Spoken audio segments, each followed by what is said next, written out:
Hey guys, tonight we're diving deep, real deep, into the crunchy, crinkly heart of an unsung hero, the humble cabbage. We'll explore its journey from ancient panacea to, still a pretty decent coleslaw ingredient. But you probably won't survive this deep dive without a nap. So, before you get comfortable, take a moment to like the video and subscribe, but only if you genuinely enjoy what I do here. Let me know in the comments where you're listening from and what time it is there. Now, dim the lights, maybe turn on a fan for that soft background hum, and let's ease into tonight's journey together. You find yourself drifting, the gentle hum of your fan, or perhaps just the quiet of your room, transforming into the soft rustle of unseen leaves, the distant murmur of ancient voices. We're stepping back, way back, to where the story of cabbage, this unassuming vegetable, first begins to unfurl, much like its own tightly packed leaves. We're in a world without supermarkets, without neatly packaged produce, a world where every plant holds a secret, a potential cure, or a simple means of sustenance. This is the leafy lure, the very dawn of ancient cabbage cures. Imagine, if you will, the fertile banks of the Nile. You can almost feel the warm, dry air, smell the rich, dark earth that yields such abundance. Here, in ancient Egypt, amongst the papyrus reeds and the monumental efforts of a civilization building for eternity, cabbage makes some of its earliest known appearances. It's not headlining the medical papyri like some other, more exotic herbs. No, cabbage is more of a quiet, background worker. You see it depicted in agricultural scenes, a familiar, almost comforting presence in their fields. The Egyptians, masterful farmers as they were, certainly cultivated various forms of Brassica oleracea, the wild ancestor of our modern cabbages, kales, and broccoli. It was a reliable food source, hardy and nutritious. They wouldn't have called it cabbage in the way we do. Of course, the name's lost to time, or perhaps just incredibly difficult to pronounce after a long day in the sun.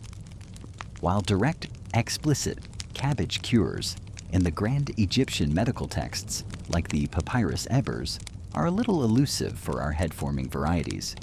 It's understood that leafy greens in general were part of their diet and, by extension, their understanding of health. They believed in a balance, in foods that sustained and perhaps gently cleansed.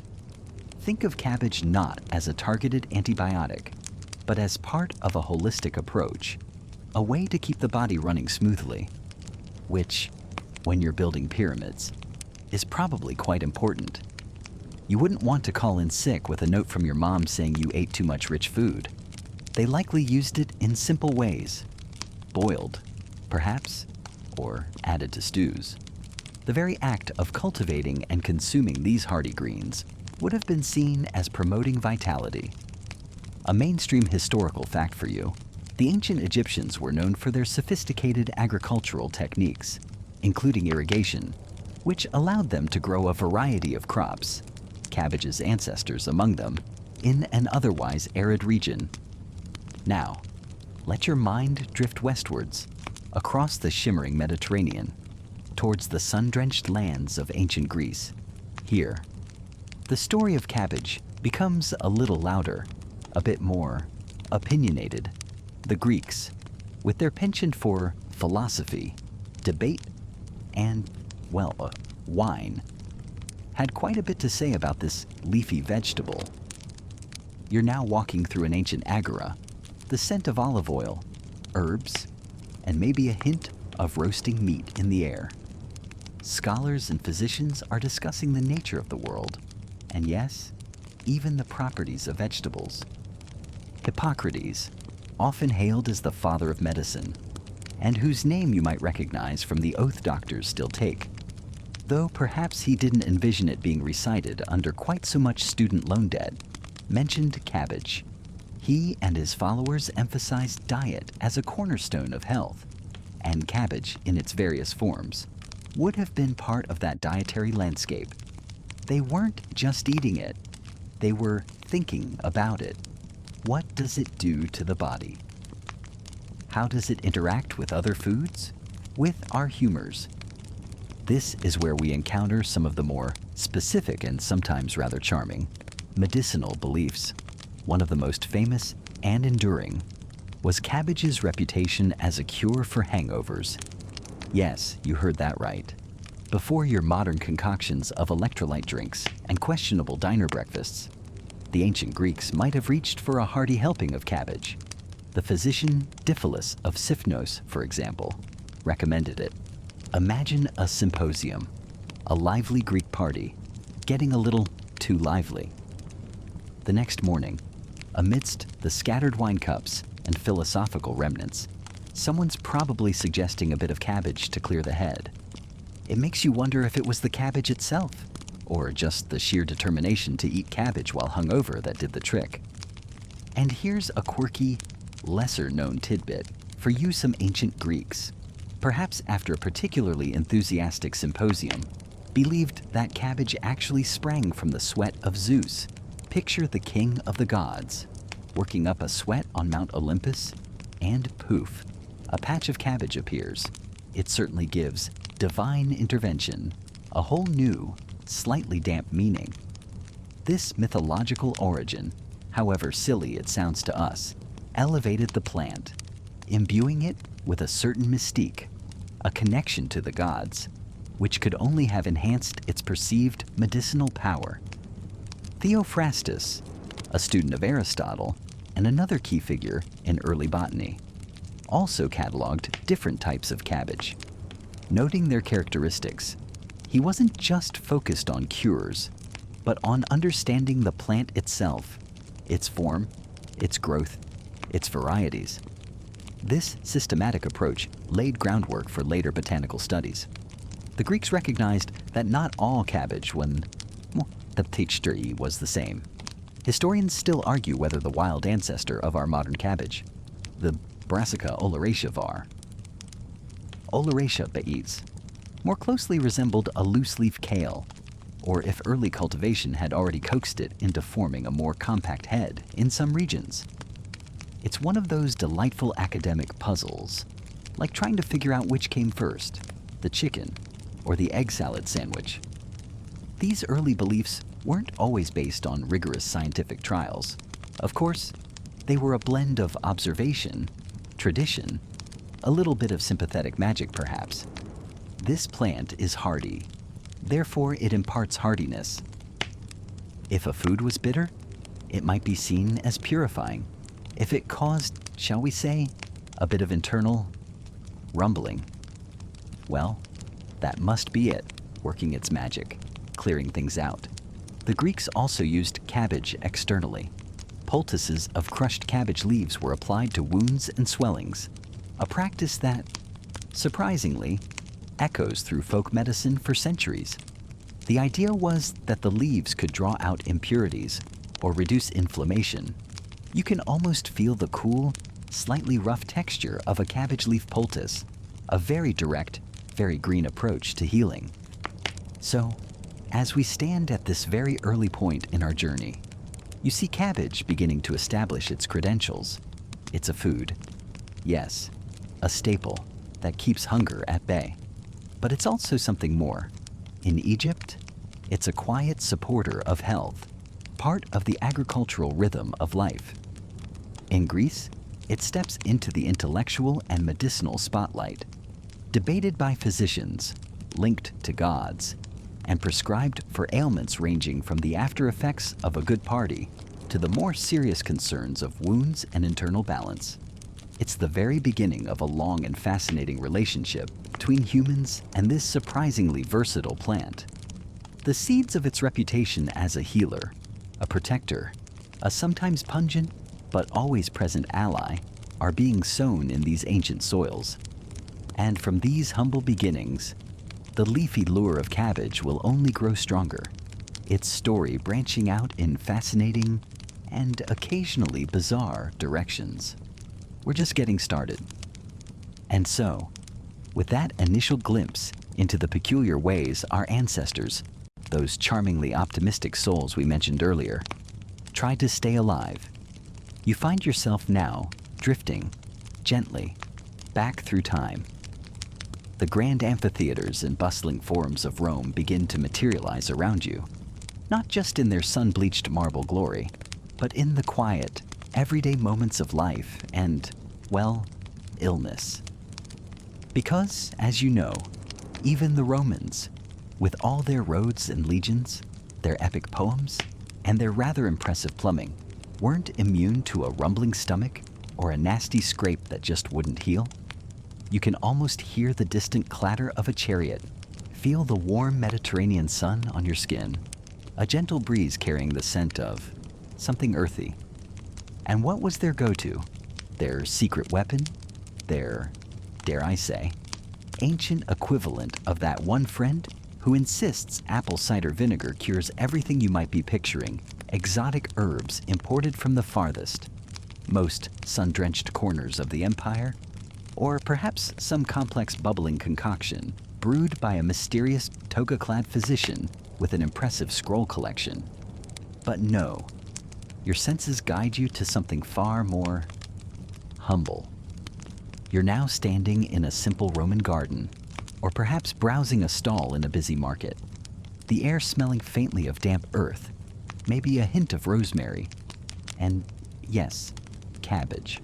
Rows and rows of it in all its leafy, unassuming glory. Brassica oleracea, amans? If you want to get technical, though the Romans just called it brassica.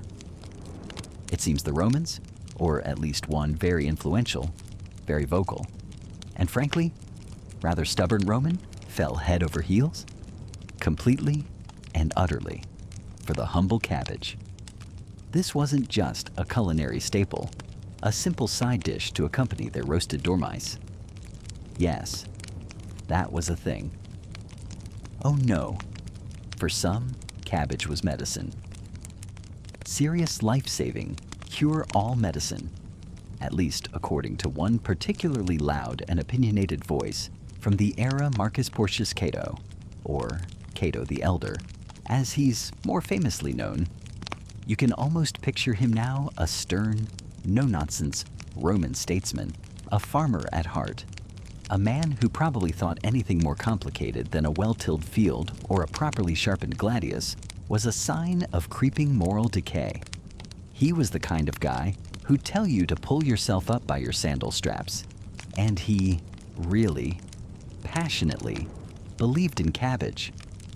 His writings on agriculture, De Agricultura, which, incidentally, is one of the earliest complete works of Latin prose that has survived to this day.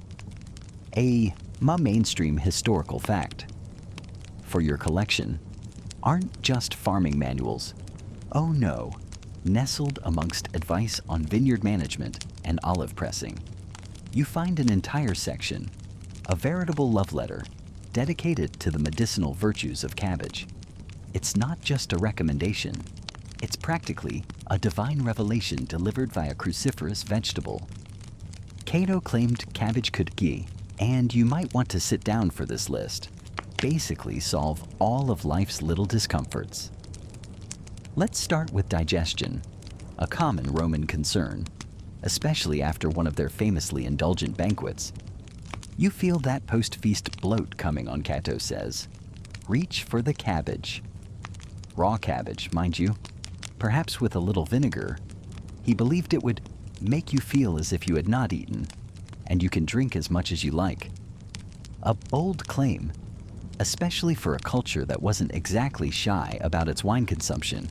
It wasn't just for after the fact, either. He advocated eating cabbage before a big meal to ward off the ill effects of overindulgence. So, forget your modern digestive enzymes. Cato's got a cabbage leaf for that. Then, there are wounds. You've got a cut, a bruise, an ulcer, maybe even a dislocated joint. Cato's prescription a cabbage poultice. You take the cabbage, mash it up. Imagine the slightly sulfurous scent filling the air, the cool, damp leaves against your skin, and apply it directly to the afflicted area. He was convinced it could cleanse wounds, reduce swelling, and speed up healing for almost anything. He even specified different types of cabbage for different applications, though the distinctions are a bit lost on us now. It's like he had a whole cabbage pharmacy in his garden. But Cato's cabbage crusade didn't stop there. Oh no. He was just warming up. He believed it could expel phlegm, cure headaches, and even help with failing eyesight or deafness. Feeling a bit under the weather cabbage? Worried about a lingering cough cabbage? Suspect your neighbor's giving you the evil eye? Probably cabbage for that too, just in case. He even, and this is where things get a tad more unique, advocated for the use of cabbage in ways that might make you wrinkle your nose. For instance, a quirky little tidbit. For you, Cato suggested that the urine of a person who regularly ate a lot of cabbage had healing properties itself and could be used as a wash for sores, or even to bathe weak infants. Yes, you heard that right. We'll just let that one sit there for a moment. Modern science might have a few notes on that particular remedy. You can almost feel the fervent conviction radiating from his words, a near fanatical devotion to this one vegetable. It wasn't just about health, it was about Roman identity. Cato was famously wary of Greek influence, especially Greek doctors with their fancy theories and expensive, often useless treatments. For him, cabbage was pure, simple, and thoroughly Roman, a symbol of the old, virtuous ways. Why pay some smooth-talking Greek physician a fortune for unctions and incantations when good old Roman cabbage, grown in good old Roman soil, could do the trick? It was practically a patriotic duty to choose cabbage. You can almost hear him grumbling. Those Greeks, with their spices and philosophy. What you need is a good head of cabbage, son. Historians still argue whether Cato's fervent promotion of cabbage was purely based on his own, perhaps somewhat biased, empirical observations of its effects, or if it was more deeply intertwined with his staunch, traditionalist Roman values and his profound suspicion of any foreign, particularly Greek, influences creeping into Roman life, including its medicine. Perhaps it was a bit of both. He saw something that he believed worked, and it fit perfectly with his worldview. Now, we know today that cabbage is indeed good for you. It's packed with vitamins and fiber. So, Cato wasn't entirely off his rocker. Even if his claims for its universal healing powers were, shall we say, a touch optimistic, it makes you wonder, though, how many Romans diligently munched on raw cabbage or applied leafy poultices, all on the stern advice of their revered elder statesmen. You can imagine the Roman kitchens, the air thick with the smell of boiling cabbage, not just for dinner, but for Daddy's aching knee or Junior's persistent cough. It's a slightly less glamorous image than chariots and gladiators, but a very real part of Roman daily life. The power of belief, especially when championed by such a forceful personality, could make even the most common of vegetables seem like a miracle cure. And for a time, in the heart of the mighty Roman Republic, cabbage was king. And so, you find yourself drifting, not through the grand libraries of Alexandria this time, nor the bustling forums filled with orators, but into the quieter, more intimate spaces of Roman life. You're stepping into the heart of their daily routines, their simple comforts, and yes, their everyday aches and pains. Remember how we touched upon the Roman penchant for practical solutions, often rooted in what nature provided? Well, hold on to that thought, because we're about to delve deep into the world of a vegetable that, for the Romans, was far more than just a side dish. We're talking about cabbage. Yes, good old brassica, oleracea, nanolin. Imagine for a moment, you're walking through a Roman insula, one of those apartment blocks in the city, or perhaps a more spacious domus. The air, thick with the scents of wood smoke, baking bread, and something else. Something earthy, pungent, maybe a little bit sulfurous. That, my friend, could very well be the smell of cabbage simmering away, not just for dinner, but as a go-to remedy. In the Roman home, cabbage was the Swiss Army knife of the kitchen garden. Feeling a bit under the weather, a little too much wine at last night's convivium, Cato the Elder, whose pronouncements on agriculture and health we've encountered, would have had strong opinions on this. He believed, quite fervently, that cabbage could cure almost anything. He'd probably tell you to eat it raw before a big meal to prevent drunkenness, or to use its juice to cleanse wounds. You might see a concerned mother carefully crushing cabbage leaves to make a poultice for her child's scraped knee, the green juice staining her fingers as she works. The belief was strong, almost an article of faith, that this humble plant held potent healing powers. It was thought to soothe inflammations, aid digestion, a big one in a society fond of its feasts, and generally keep the body in good order. You know how today we have those superfoods that everyone raves about: kale smoothies, goji berries. Well, cabbage was the Roman equivalent, just without the fancy branding and the eye-watering price tag. And that's a key point: its accessibility. Cabbage was cheap, easy to grow in most climates the Romans inhabited, from the misty fields of Britannia to the sun-baked plots in North Africa. This meant it wasn't just a remedy for the wealthy elite who could afford exotic spices and imported medicines. Oh no, cabbage was for everyone. The plebeian struggling to make ends meet could still rely on cabbage from his small garden patch or the local market to treat his family's ailments. It crossed social strata, a common thread in the fabric of Roman health. Now, let's march out of the city for a bit, leave the domestic scenes behind, and find ourselves in the far more rugged environment of a Roman military camp. Picture the scene: rows of leather tents, the distant clang of a blacksmith's hammer, the smell of wood smoke, sweat, and, yes, cabbage again. The life of a Roman legionary was tough, no doubt about it. Long marches, heavy gear, brutal training, and the ever-present threat of skirmishes or full-blown battles. Illness and injury were constant companions. So, how did they cope? Well, alongside their impressive logistical skills and medical officers, they had cabbage, lots of it.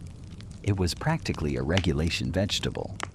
The military understood the importance of keeping its soldiers fit, and cabbage was seen as a key preventative, consumed regularly. It was believed to ward off sickness, to keep the humors balanced, and to maintain a soldier's strength and stamina on campaign.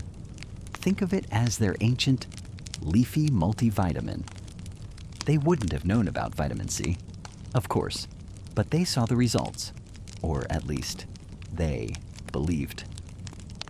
They saw the results: fewer men falling ill to the various fevers and fluxes that could decimate an army. So, you'd find it in the soldiers' rations, perhaps boiled into a hearty, if not particularly gourmet, stew.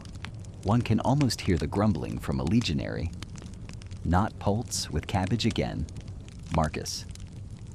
By Jupiter, my toga will start to photosynthesize. But it wasn't just for eating. When injuries occurred, and they frequently did, from sprains and bruises during training to sword cuts and spear wounds in battle, cabbage was often the first line of topical treatment. The camp medics, or even the soldiers themselves, would prepare cabbage poultices. Fresh leaves, crushed to release their juice, would be applied directly to wounds. The thinking, much like in civilian life, was that the cabbage would draw out infection, reduce swelling, and promote healing. It's a mainstream historical fact that the Roman military had organized medical services, including field hospitals, or valetudinaria, haitius, and these would have been well stocked with such common remedies. You can almost imagine the slightly eye-watering aroma of a Roman field hospital, a unique blend of herbs, vinegar used as an antiseptic, and the unmistakable scent of decomposing cabbage poultices. Charming, I know. But if it meant a wound healed quicker and a soldier could return to duty, then who were they to complain about the smell? They were practical people. These Romans, if it worked, or seemed to work, they used it. The specific applications were varied, sometimes bordering on the optimistic. Cato, for instance, even suggested that the smoke from burning cabbage could be beneficial for certain ailments, or that cabbage juice instilled into the ear could improve hearing. A particularly quirky and lesser-known tidbit is its reputation as a hangover cure. Given the Roman fondness for wine, this was a remedy that probably saw a lot of action. The idea was that eating raw cabbage, especially before indulging, could counteract the effects of alcohol. Pliny the Elder, another prolific writer, cataloged numerous uses for cabbage, attributing to it properties that could combat everything from headaches to melancholy, and even act as an antidote to certain poisons. Though I wouldn't recommend testing that last one yourself. It's like they thought, well, it's green, it's slightly bitter, it must be powerful. And sometimes that belief is half the battle, isn't it? Now, this widespread reliance on cabbage does lead to some interesting discussions among those who study the past.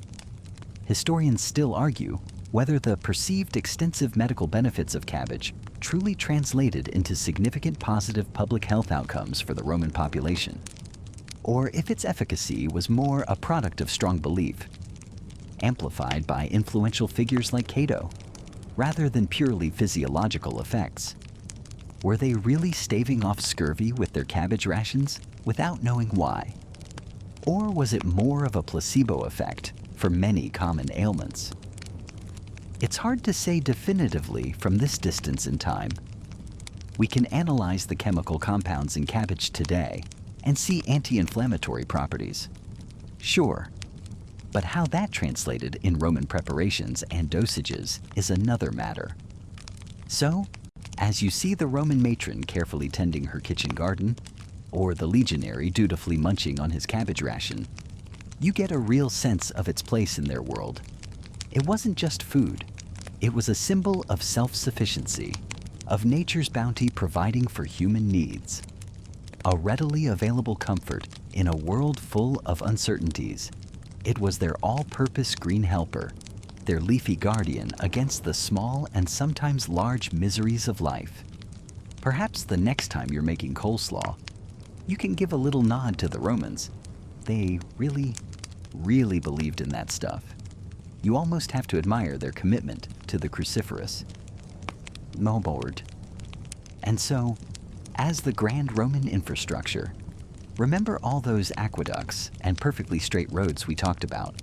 Well, as that starts to crumble, sometimes quite literally, and gets repurposed into, I don't know, very fancy goat pens or bits of fortified walls, the extensive knowledge of our humble brassica, all those insights from Cato and Pliny doesn't just poof out of existence. It just finds a quieter, more contemplative place to hang out for a few centuries.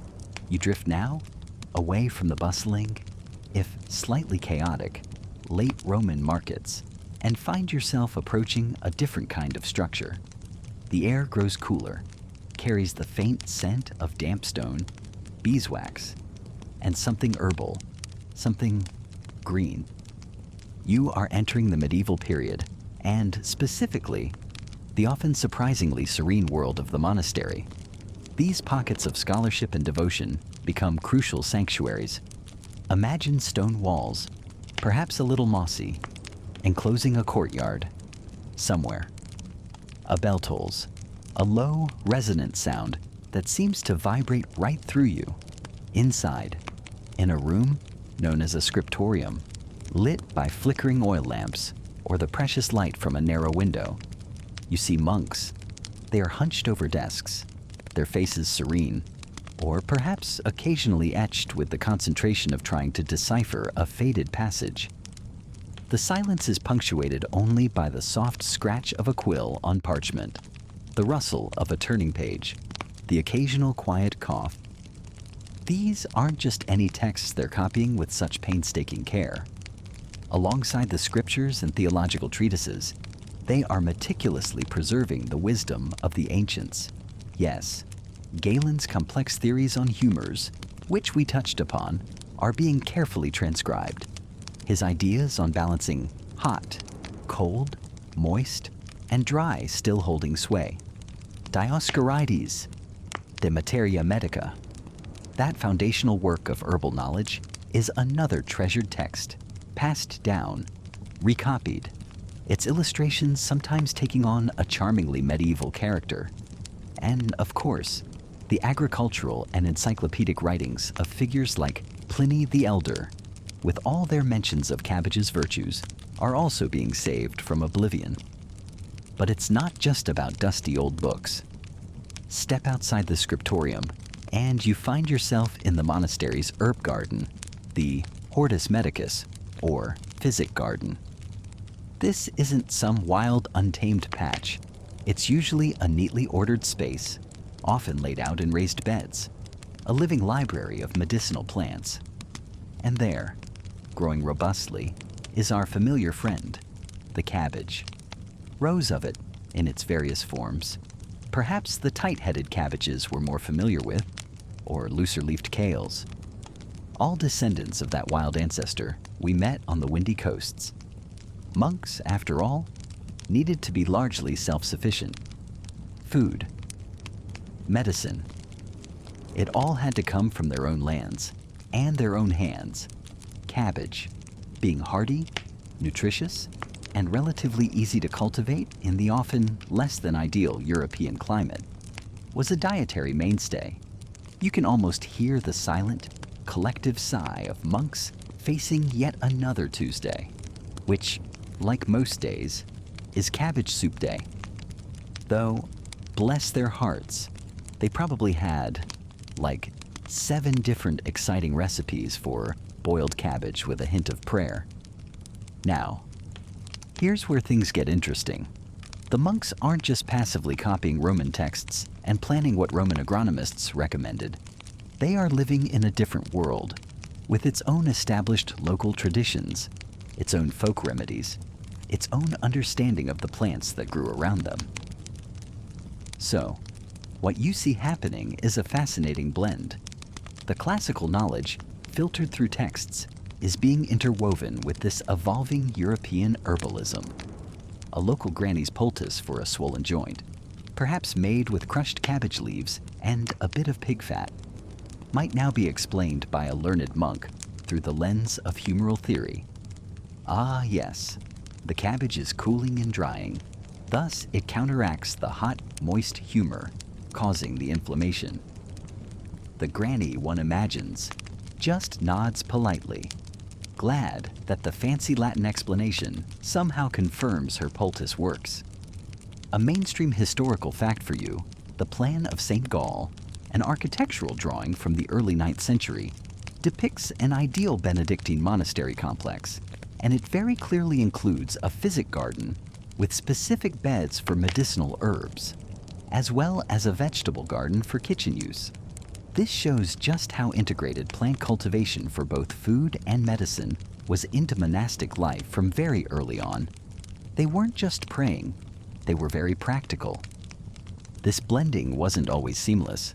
Sometimes, classical wisdom would be adapted, perhaps simplified, or even misinterpreted as it passed through generations of copying and translation, and new observations were being made. Monks were often keen observers of nature. Maybe Brother Cuthbert discovered cabbage juice helps with ink stains purely by accident after a particularly vigorous session transcribing Pliny's thoughts on, well, cabbage. Or perhaps he noted that a particular preparation of cabbage seemed to soothe the abbot's persistent cough, a cough not quite covered in the ancient texts. This practical, experiential knowledge would then be added to the corpus. Early medical texts from this period, like the Anglo-Saxon leech books, reflect this fusion. You'll find entries for cabbage that might echo some of the classical uses, for digestion, for wounds, but also perhaps remedies with a distinctly local flavor, maybe involving other native herbs, or specific rituals alongside the application of the cabbage. And a quirky little tidbit, while some revered cabbage, not everyone was a fan of it raw. The famous abbess and mystic Hildegard von Bingen, writing a bit later in the High Middle Ages, cautioned against eating raw cabbage, believing it could cause melancholy due to its strong and troublesome greenness.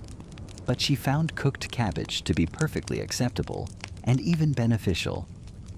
See, even mystics had strong opinions on how to prepare your greens.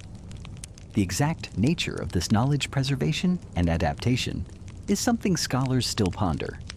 Historians still argue whether the primary driver for preserving medicinal plant knowledge in monasteries was purely utilitarian health care for the monastic community and surrounding laypeople, or if it also served as an intellectual exercise, a continuation of scholarly tradition for its own sake, a way to keep the lamp of learning lit, however dimly it sometimes seemed to flicker in the wider world. So, as you watch these medieval monks tending their cabbages, carefully noting their properties, and blending ancient wisdom with new experiences, you see our leafy hero not just surviving, but evolving. It's becoming deeply embedded in the nascent medical traditions of Europe. Its reputation as a versatile remedy solidifying within the quiet, often damp, but surprisingly dynamic walls of the medieval monastery. The cabbage is safe for now, its story being written, leaf by leaf, in these secluded havens of learning and cultivation. And the air, it still carries that faint, earthy promise of soup. Lots and lots of soup. And so, you find yourself in a world where that humble, unassuming cabbage, the one we might now relegate to a forgotten corner of the crisper drawer, holds a place of surprising honor. Not just on the dinner table, though it certainly saw plenty of action there, as we've touched upon, but in the realm of everyday healing, a go-to remedy whispered down through generations. You see, in the Middle Ages, and well into the Renaissance, when apothecaries were perhaps a town away, or their concoctions too dear for the common purse, the cabbage in your garden patch was your first line of defense against a host of minor, and sometimes not so minor, afflictions. Imagine, for a moment, you've had a bit of a tumble. Maybe you tripped over a stray cobblestone, or perhaps a rather enthusiastic game of, let's call it medieval kick the bladder, has left you with a throbbing ankle or a spectacularly colorful bruise blooming on your arm. What's the first thing your village's wise woman, or even your own grandmother, might suggest? You guessed it, the cabbage. You can almost feel the cool, slightly waxy surface of a large outer leaf in your hand. Someone, perhaps you, would take several of these robust leaves, maybe the ones deemed a bit too tough for the pot, and set about preparing them.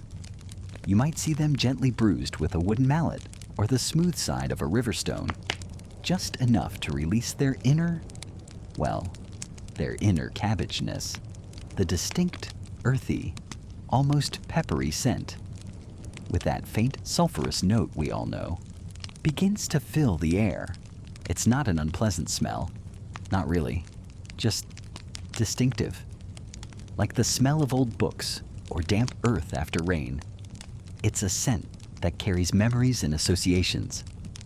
These bruised leaves, now slightly softened and yielding, would be carefully arranged over the swollen joint or the tender discolored skin. Sometimes they were applied cool, directly from the plant, offering an immediate, soothing chill to an inflamed area. You can imagine the relief, that initial sigh as the natural coolness begins to draw out the heat. Other times, the leaves might be very slightly warmed, perhaps by blanching them quickly in hot water or laying them near the hearth. The idea being that a gentle warmth could encourage circulation or help the cabbage's healing properties penetrate more deeply. Then, the whole thing would be bound in place with a strip of linen or whatever clean cloth was at hand. It was practically the medieval equivalent of slapping some ice on it and hoping for the best. Except, greener and decidedly smellier.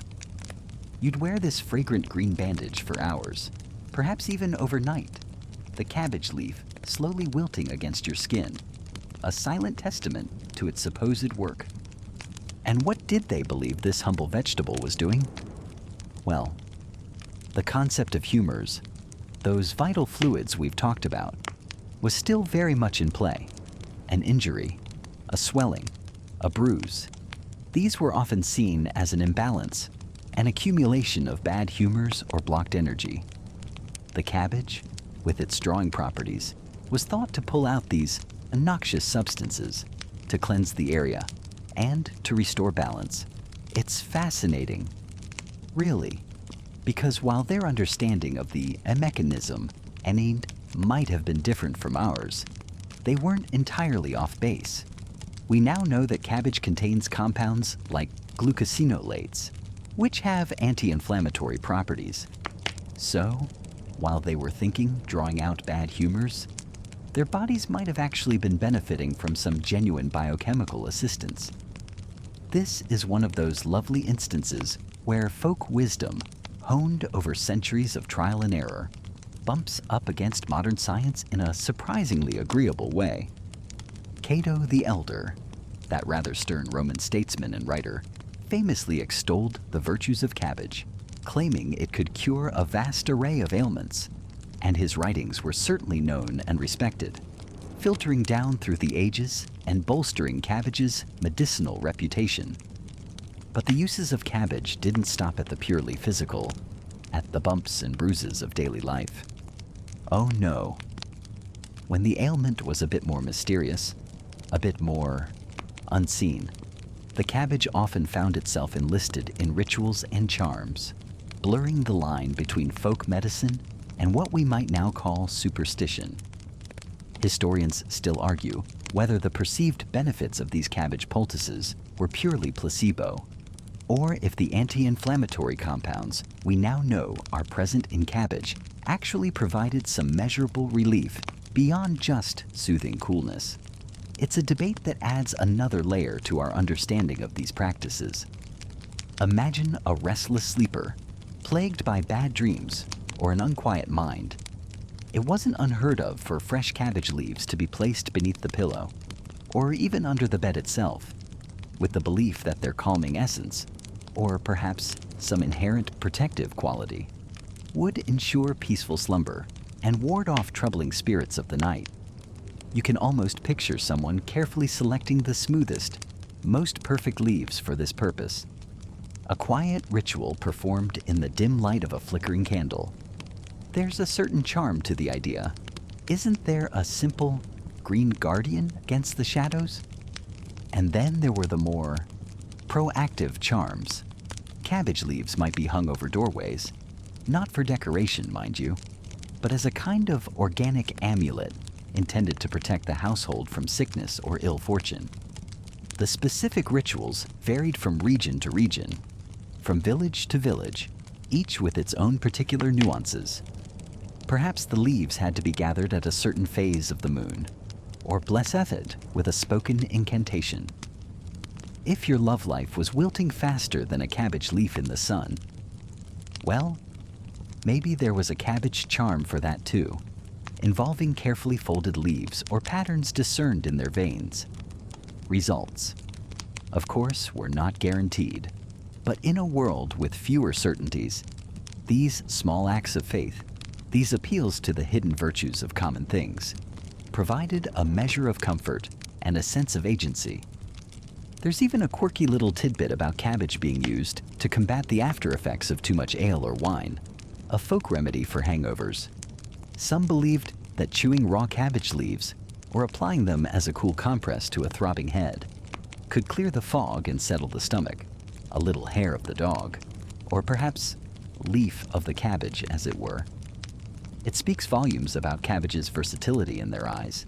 It wasn't just for sustenance or serious injuries, but for the minor discomforts and even the self-inflicted woes of life. So, you see, this everyday vegetable, so common it was almost invisible, carried a surprising weight of belief and tradition. It was a poultice, a charm, a quiet comfort, a testament to the resourcefulness of people who lived closely with the natural world, finding their pharmacy in the garden and their solace in the familiar. You can almost feel the slightly rough, cool texture of a freshly plucked leaf, ready to be applied, ready to work its everyday magic, a constant, leafy companion through the aches and anxieties of medieval and Renaissance life. The scent, once just cabbage, now carries a hint of something more, a whisper of ancient remedies and the enduring human hope for healing. Right. So after our little detour into the, shall we say, aromatic world of ancient preservation techniques, you find our humble cabbage really starting to spread its leaves, so to speak, across the European continent. It's no longer just a Mediterranean specialty. It's becoming a staple. And with that ubiquity comes a whole new pharmacopoeia, a veritable cabbage copia of medicinal uses. You're now venturing into a landscape where the chill in the air feels a bit more biting, the forests a little deeper, and the remedies perhaps a touch more robust. Imagine you're wandering through the misty, verdant lands of the Celts. The air is damp, carrying the scent of wood smoke and wet earth. Here, cabbage isn't just something you might find bubbling in a pot, though it certainly was that too. For the Celtic healers, those often enigmatic figures we picture with their herbs, and perhaps a knowing glance, cabbage was a go-to for a surprising array of ailments. You see them carefully selecting the largest, freshest leaves. These aren't destined for a salad, not yet anyway. Instead, they're often bruised, just slightly to release their potent juices. You might see a warrior nursing a nasty gash from a skirmish, or perhaps just an unfortunate encounter with a particularly aggressive bramblebush. A cool, crushed cabbage leaf, acting as a natural poultice, is applied directly to the wound. The idea is to draw out inflammation, to soothe the angry redness. And you know, it's not entirely far-fetched. We talked about those sulfur compounds earlier, and they do have anti-inflammatory properties. They wouldn't have known the precise biochemistry, of course, but generations of observation would have told them this green stuff helps. It wasn't just for battle scars. Think of swollen joints, the kind of ache that settles deep in the bones after a long day of, well, whatever kept Celts busy. Perhaps a bit too much enthusiastic dancing at a festival. Again, the cabbage leaf compress comes into play, cool and calming. You might see it bound with a strip of linen, looking surprisingly neat. There's a certain practical magic to it. This use of something so common, so readily available for internal complaints, especially those of the digestive system. Cabbage, likely boiled or made into a simple broth, was also on the menu. Remember how Cato the Elder swore by it for everything? Well, the Celts seem to have picked up on its digestive benefits too, perhaps without quite the same level of obsessive documentation. They might not have written lengthy treatises, but the knowledge was passed down, mother to daughter, healer to apprentice, in the rustle of the leaves themselves. One particularly interesting, though perhaps less substantiated, idea is that cabbage leaves were sometimes used in rituals, not just for their physical healing properties, but also for a kind of spiritual cleansing. Historians still argue whether such practices were widespread or localized folk beliefs, but the strong, almost pungent nature of cabbage could easily lend itself to notions of purification. Now, let you drift eastward, across the vast plains and into the heartlands of the Slavic peoples. Here, cabbage, or kapusta, as you'll hear it called with a certain reverence, takes on an almost legendary status. If you thought the Celts were fond of it, you're about to witness a whole new level of cruciferous devotion. You walk into a village, and the air is thick with a different cabbage aroma. Sharp, tangy, a little bit funky. This is the scent of fermentation, of sauerkraut, or kwaszenia kapusta. This isn't just food, it's medicine, a preventative, a cure-all, for centuries, long before anyone knew what vitamin C was.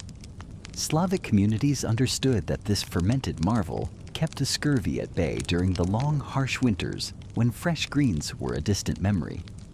You see barrels of it, bubbling away, a testament to their ingenuity. The applications here are incredibly diverse. Cabbage juice, often the brine from the sauerkraut, was a prized remedy. You might see someone taking a swig for a persistent cough, or to settle an upset stomach. It's potent stuff, not exactly your morning orange juice, but believed to be incredibly effective. The mainstream historical fact here is that the high vitamin C content in sauerkraut was indeed a lifesaver for populations with limited access to fresh produce, especially sailors and those in colder climates, long before the science was understood. For external uses, much like the Celts, poultices of fresh or even slightly fermented cabbage leaves were applied to wounds, burns, and bruises. Imagine the soothing coolness of a cabbage leaf on a fevered brow. They also used it for headaches, sometimes placing leaves on the temples. It's this idea of drawing out the bad humors or the heat, a concept that, in various forms, you find across many traditional medical systems. A quirky, lesser-known tidbit from some Slavic traditions involves using cabbage leaves to predict the weather or even futures, though this veers more into folklore than strict medicine. But it shows how deeply embedded the plant was in the cultural psyche. Sometimes, specific incantations or rituals would accompany the preparation of cabbage-based remedies, believing it enhanced their power. Perhaps a grandmother muttering ancient words as she shreds the cabbage for fermentation, ensuring its healing properties are at their peak. It wasn't just about the physical components. There was an energy, a belief system woven into its use. They also made hearty cabbage soups, of course, which were considered deeply nourishing and restorative, especially for those recovering from illness. It's comfort food with a medicinal pedigree. You can almost smell that rich, savory broth simmering, a promise of warmth and healing. And it wasn't just these two major cultural blocks.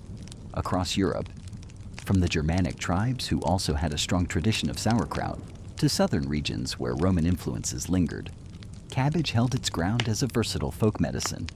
It was used to treat gout, with leaves wrapped around afflicted joints.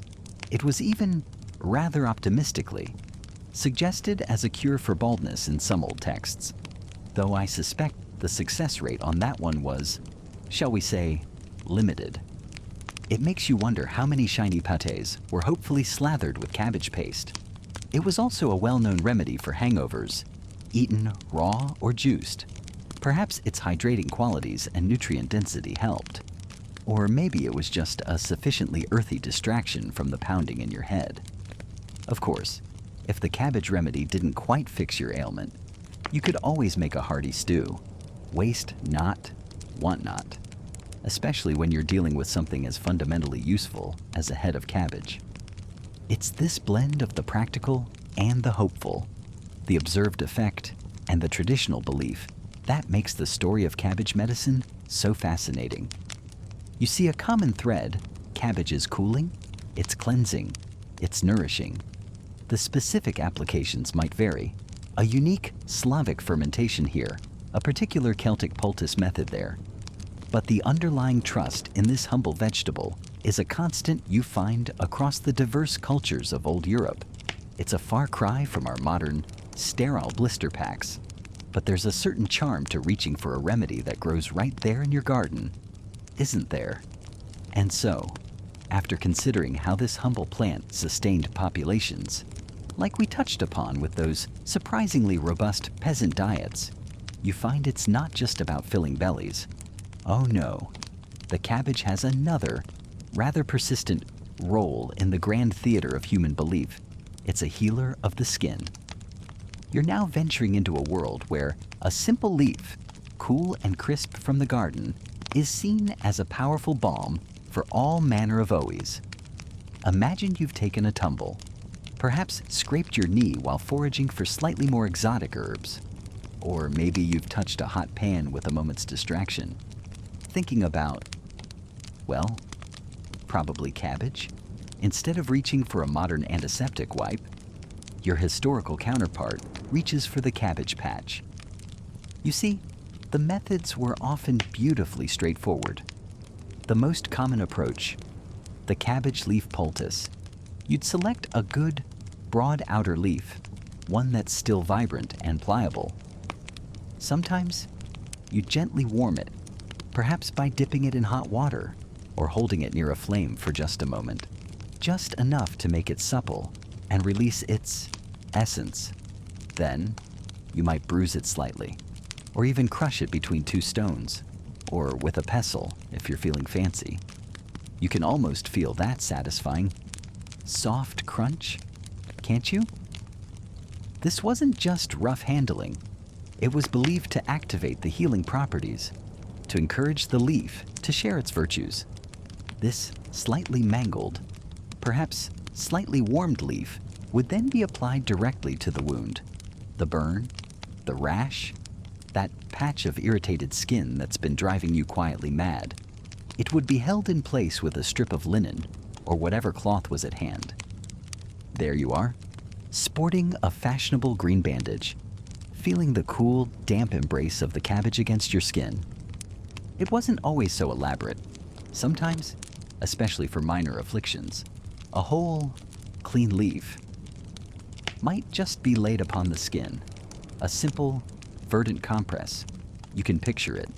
The waxy surface of the leaf, cool to the touch, providing immediate, if temporary, relief. And then there was cabbage juice. Yes, the liquid extracted from crushed leaves, sometimes diluted, sometimes applied neat, dabbed onto sores or used as a wash. It's not too far a leap from some of the green juices people pay a small fortune for today. Though the intention here was purely topical, they probably weren't blending it with kale and ginger for a morning pick-me-up. Or were they? And that's a thought for another sleepy evening. Now, why did they believe so fervently in this leafy remedy? The understanding, or perhaps the misunderstanding of its effects is quite fascinating. A primary factor was undoubtedly the immediate sensory experience.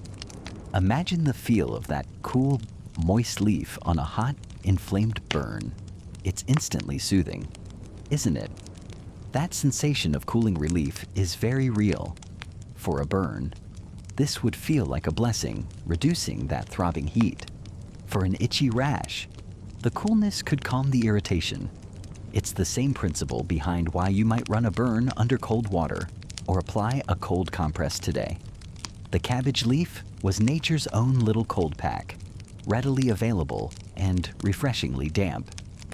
Beyond the simple cooling effect, there was often a deeper belief at play. The idea that the cabbage was actively drawing out the ailment.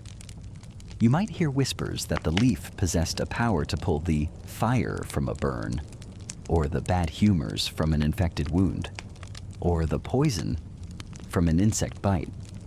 You can almost see them, anxiously watching the applied leaf, hoping to see it wilt or change color, taking that as a sign that the cabbage was heroically absorbing all the nastiness.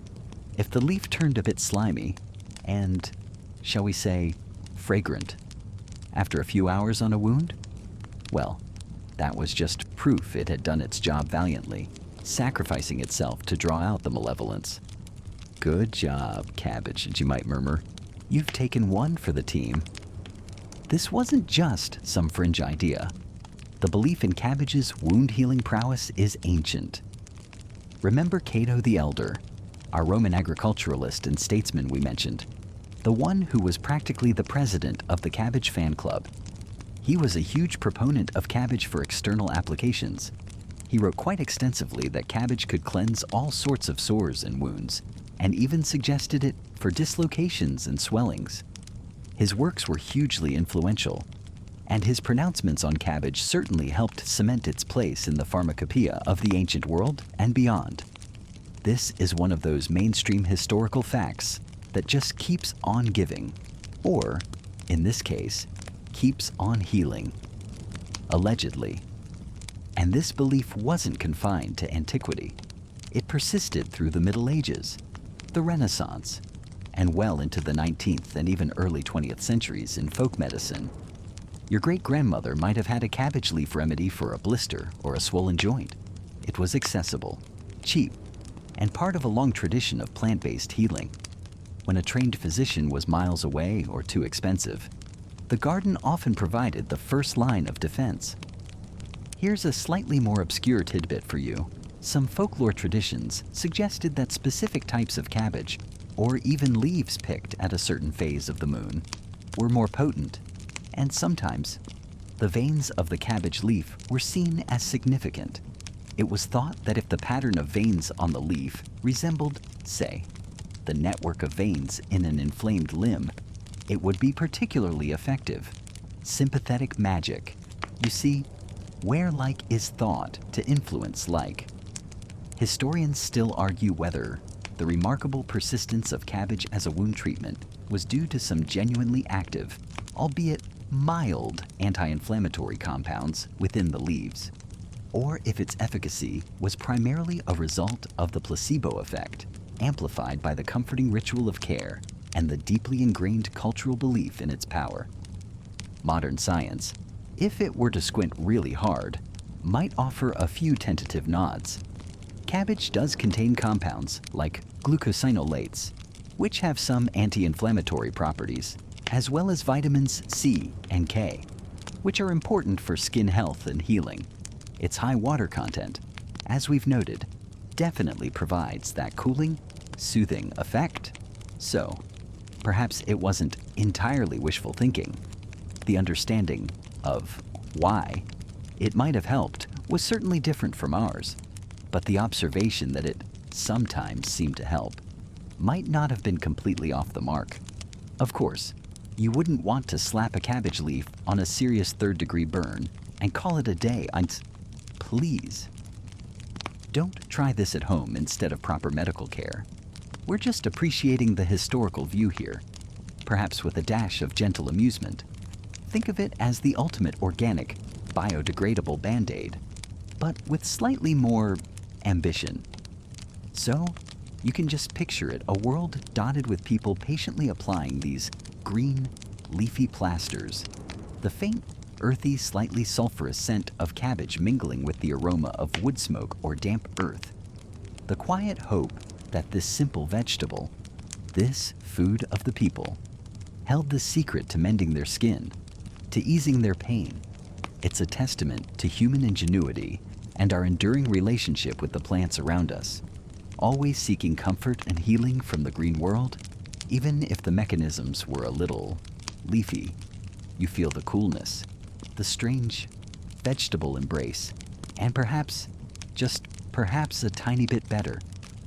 All right, so after all those grand tales of cabbage on the battlefield, and, yes, even its surprising role in ancient fashion, remember those vibrant hues we talked about?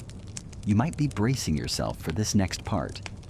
We're journeying inwards now, into the very core of your being, or at least the parts responsible for processing your lunch. We're talking about digestive comfort and cabbage's rather aromatic reputation in that department. You know the feeling. You've enjoyed a hearty meal, perhaps with a generous helping of coleslaw or some beautifully braised red cabbage. And then, a few hours later, your internal plumbing starts to, well, let's just say it begins to conduct its own little symphony. Cabbage, for many, is the lead trumpeter in your gut's personal brass band, announcing its passage with a certain unmissable fanfare. It's a vegetable that doesn't exactly tiptoe through your digestive tract. But despite this modern-day association with, let's call it, enthusiastic digestion, cabbage has a long and rather distinguished history as a soother of troubled tummies. You see, long before we had little chewable tablets in pastel colors, people turned to what grew in their gardens, and cabbage was often a first responder for all sorts of internal commotions. Let's start with something many of us can relate to, that feeling of being stuck, constipation. Today, you understand it's likely a lack of fiber, a need for more hydration. You munch on some raw cabbage, perhaps in a salad, and you appreciate that satisfying crunch, that fibrous bulk which, will gently encourage things along. It's a mechanical process, a gentle sweeping of the internal corridors. But how did our ancestors see it? Well, if your system was sluggish, according to the humoral theories we've touched upon, it might have been seen as an imbalance. Perhaps your gut was too dry or too cold and stagnant. Cabbage, often classified as having cold and sometimes drying properties, or occasionally moistening, depending on the specific school of thought and preparation, would be administered to counteract the perceived imbalance. They might not have used the word fiber, but they observed that something in cabbage helped to move things along. It's fascinating, isn't it? How they arrived at similar solutions, even if their explanations sound a world away from our own biochemical understanding. Then there's the more serious matter of ulcers, those gnawing, burning pains in the stomach. Today, we know about H. pylori, about excess acid, and we even know about a rather unsung hero found in cabbage juice called S-methylmethionine, sometimes dubbed vitamin U. It's not a vitamin in the classic sense, but this compound has shown some remarkable properties in protecting the stomach lining and promoting the healing of ulcers. You can almost imagine it, a soothing balm coating those irritated spots, a quiet hero. Vitamin U, not as flashy as C or D, but doing crucial work in the shadows of your stomach. But rewind a few centuries, or even a couple of millennia, an ulcer wouldn't be called an ulcer. It would be an inflammation, perhaps an excess of choler, or yellow bile, making the stomach too hot and fiery. And what would you use to cool down that internal fire? Something cooling? Of course, enter cabbage, often seen as a cold vegetable. Consuming cabbage, perhaps as a juice or lightly cooked, was believed to temper that fiery humor, to bring the system back into a state of calm, cool equilibrium. They were, in a way, on the right track, even if the map they were using was drawn with humors instead of molecules.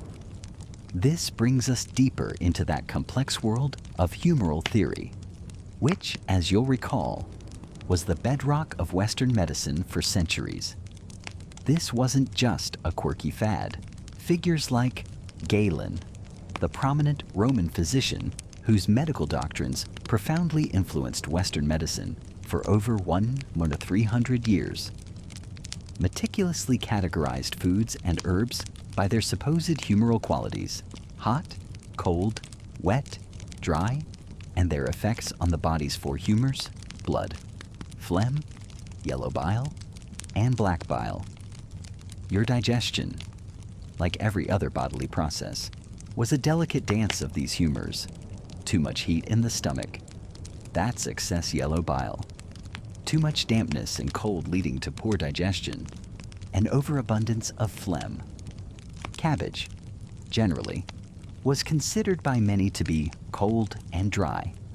So, if your digestive complaint was diagnosed as being caused by an excess of heat and moisture, say, a gurgling, upset stomach with perhaps some diarrhea, which they might attribute to an overproduction of phlegm or an agitated, hot bowel, cabbage could be prescribed to dry things out and cool things down. You can almost picture the ancient physician stroking their beard, nodding sagely as they prescribe a nice, cooling cabbage broth. Now, about that. Wind. The very effect that makes some people shy away from cabbage today. You have to wonder what ancient and medieval physicians made of it. Did they just discreetly open a window and blame it on the dog? If dogs were allowed in sick rooms? Probably not. It's more likely they incorporated it into their theories. Historians still argue whether the pronounced flatulence sometimes associated with cabbage consumption was viewed in humoral terms as a beneficial expulsion of corrupt airs or trapped vapors from the gut, or merely an unfortunate side effect.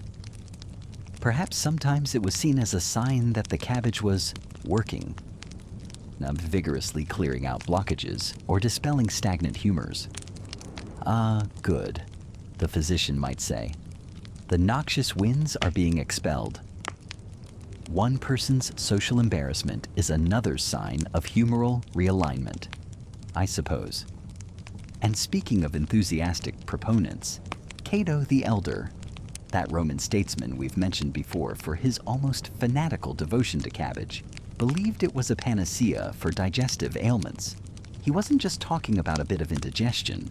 He thought cabbage could prevent hangovers if eaten before drinking, and even suggested it could purge the body of ill humors. One of his more earthy recommendations, and a truly quirky historical tidbit, was his assertion that if you urinated on the spot where you intended to plant your cabbage, it would grow better and absorb some of your own essence, thereby becoming even more beneficial to your health. I'm not sure modern organic farming standards would quite approve of that particular fertilization technique, but it certainly shows the extent of his belief in the vegetable's power. It makes you wonder if his guests ever politely declined his cabbage salad. So, you see, the relationship between cabbage and your digestive system is a long and storied one, full of surprising insights and, let's be honest, a few misunderstandings based on the prevailing theories of the time. They might not have known about glucosinolates or the intricacies of the gut microbiome, but they observed, they theorized, and they used what nature provided. They saw cabbage not just as food, but as medicine, a tool to rebalance the delicate inner workings of the body, even if their understanding of how it worked was filtered through the lens of those ancient humors.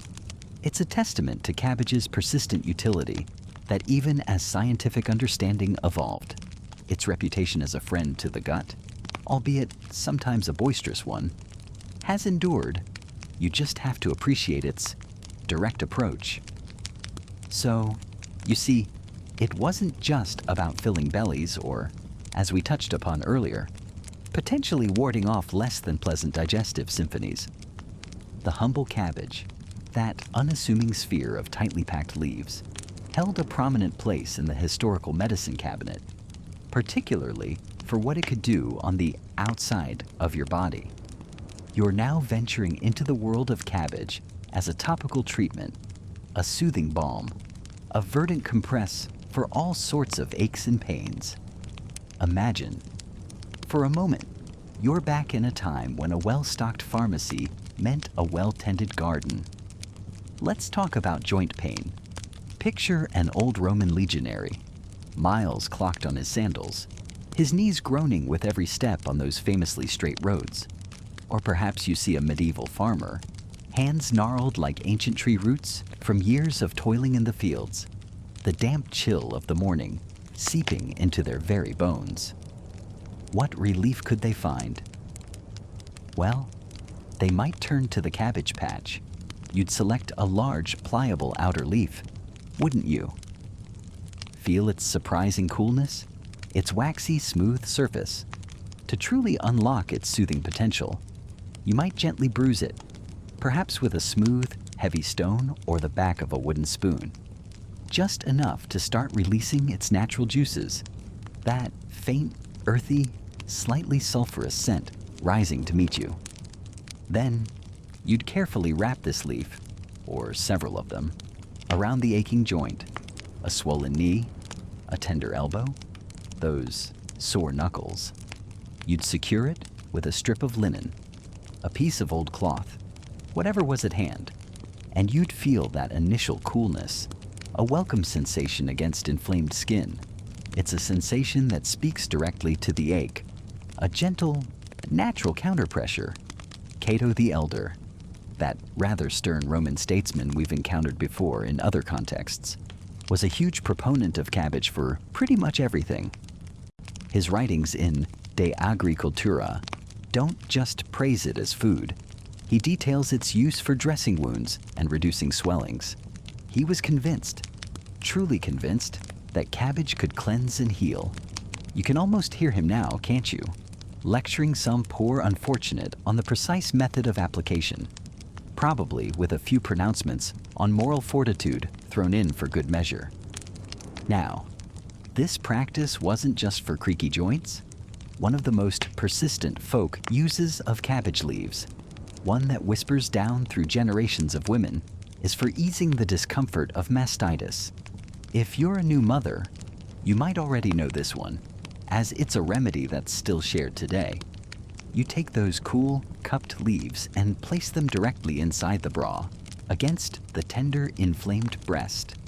The shape of the leaf often conforms surprisingly well, providing a gentle, cooling embrace.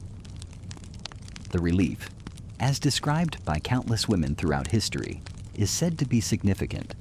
It's a quiet, personal form of healing, passed from mother to daughter, midwife to patient. There's a beautiful simplicity to it, isn't there? Using something so common, so readily available to soothe such a specific and often distressing condition. You can imagine the hushed tones in a dimly lit room, the gentle rustle of the leaves, the soft sigh of relief. And then, of course, there are bruises. We've all had them, those spectacular, technicolor badges of clumsiness. You walk into a table, you take a tumble. Historically, before arnica cream became a staple in your first aid kit, a cabbage leaf poultice was a go-to. Again, the process would be similar: bruise the leaf, apply it to the affected area. The idea was that the cabbage would help to draw out the soreness, reduce the swelling, and perhaps even hasten the fading of that impressive purple blue-green mottling. It's easy to dismiss these old ways, but imagine the comfort of doing something, of applying a cool, natural remedy when options were limited. It wasn't just about the physical. It was about the act of care, the ritual of healing. Now, for a slightly more unusual, or perhaps, let's say, aromatic aspect. A quirky little tidbit is that some folk traditions held that cabbage leaves applied to the feet could draw out fevers or toxins from the body. You'd essentially make cabbage socks. Imagine, if you will, tucking yourself into bed, your feet swaddled in greenery. The next morning, the theory went, the leaves would be wilted and discolored, having supposedly absorbed the illness. Whether it was the cabbage doing the heavy lifting, or just a good night's rest and very breathable, albeit slightly fragrant. Footwear is, well, up for debate. Probably not the height of fashion, even then. But if it made you feel better, who are we to judge your verdant foot mittens? The fascinating thing is that these practices weren't just random shots in the dark. Cabbage contains various compounds, including glucosinolates, which can break down into isothiocyanates, substances that modern science has indeed found to have anti-inflammatory properties. Of course, the concentrations and their ability to penetrate the skin effectively from a whole leaf are subjects of ongoing discussion. This leads us to one of those wonderful scholarly debates. Historians still argue whether the widespread historical reliance on cabbage poultices for pain and inflammation was primarily due to the actual biochemical properties of the plant, the significant psychological comfort of the placebo effect, or simply the beneficial counter-irritant effect of a cool, moist application. It's likely a blend of all three. Don't you think the mind is a powerful thing, and the sensation of coolness on a hot, swollen area is undeniably soothing, regardless of complex chemical interactions. You can almost picture a village healer, their hands stained faintly green, carefully selecting the best leaves, their reputation built on the tangible relief they could offer with such simple means. It's a far cry from our sterile packaged pills and creams, but there's a directness, an earthiness to it that resonates. You're not just passively taking something, you're actively engaging with a piece of the natural world, transforming it into a tool for your own comfort. And while you might not be rushing to wrap your sprained ankle in a cabbage leaf tonight, though, who knows, maybe you're now cabbage curious, it's a gentle reminder that sometimes the answers, or at least some measure of comfort, have been rustling in the garden all along. It makes you wonder what other simple secrets are hiding in plain sight, just waiting for us to remember them. Perhaps the biggest takeaway is not to underestimate the wisdom, or at least the hopeful ingenuity of those who came before us. Armed with little more than what the earth provided and a desire to ease suffering, it certainly puts a new spin on grocery shopping, doesn't it? Next time you're in the produce aisle, you might just look at that head of cabbage with a little more respect, a little more therapeutic intrigue. Now, after considering cabbage in its more, shall we say, dignified roles, a staple for soldiers, a soother of common wounds, like we touched upon with those battlefield applications, you might think you've got the full measure of this leafy marvel, but you'd be gently mistaken. You see, cabbage, much like that one friend who's brilliant at their day job, but also passionately believes they can communicate with squirrels, has a delightfully eccentric side. We're tiptoeing now, softly, into the world of its quirkier applications. These are the uses that make you tilt your head, maybe raise a perfectly sculpted eyebrow, and whisper, "Really cabbage for that?" None. First up on our tour of peculiar panaceas is the age-old lament baldness. Yes, you heard that right. Before minoxidil, before toupees that looked suspiciously like small, furry creatures, there was cabbage. You can almost picture it, can't you? Some hopeful soul, perhaps a Roman senator worried about his thinning pate, meticulously mashing cabbage leaves into a pungent, green pulp. This fragrant concoction would then be applied with varying degrees of optimism directly to the scalp. You can imagine the sensation: cool, a bit slimy, and overwhelmingly cabbagey. The idea, one supposes, was that the inherent vitality of this robust plant, its sheer will to grow, could somehow be transferred to those dormant hair follicles. Modern science might, offer a skeptical cough at this juncture, but for centuries, this was a genuine hope. It's a testament to how deeply people longed for a full head of hair, willing to endure what must have been a rather unique personal aroma. You'd certainly make an impression at the local toga party. Is that eau de brassica you're wearing, darling? Or are you just cultivating a new dough? The ancient physician, Cato the Elder, whose fondness for cabbage we've noted before, was a proponent of its many virtues, though it's less clear if he specifically touted it for hair growth against other ailments. Still, the general reverence for its powers certainly laid the groundwork for such hopeful applications, fostering a belief that if cabbage could sustain armies, surely it could sustain a hairline. Then, you find yourself confronting the stubborn, unwelcome guest, the wart. Those little bumps that appear as if by some mischievous magic, clinging on with surprising tenacity. Today, you might reach for an over-the-counter freezing spray or a salicylic acid patch, engaging in a small clinical battle. But back then, you guessed it, cabbage, to the rescue, in a way that feels more like a gentle, green whisper of folk wisdom. One common method involved rubbing a freshly cut cabbage leaf onto the wart. You can almost feel the slightly rough, cool dampness of the leaf against your skin. A strange, earthy prescription. Sometimes, the ritual didn't stop there. You might then be instructed to bury that specific piece of cabbage under a particular phase of the moon, or perhaps in a secret place where no one would find it. The logic, as far as you can piece it together, seems to be a form of sympathetic magic, as the cabbage leaf rotted away unseen in the quiet earth. So too would the wart wither and vanish from your skin, almost as if the ground itself was drawing the blemish away.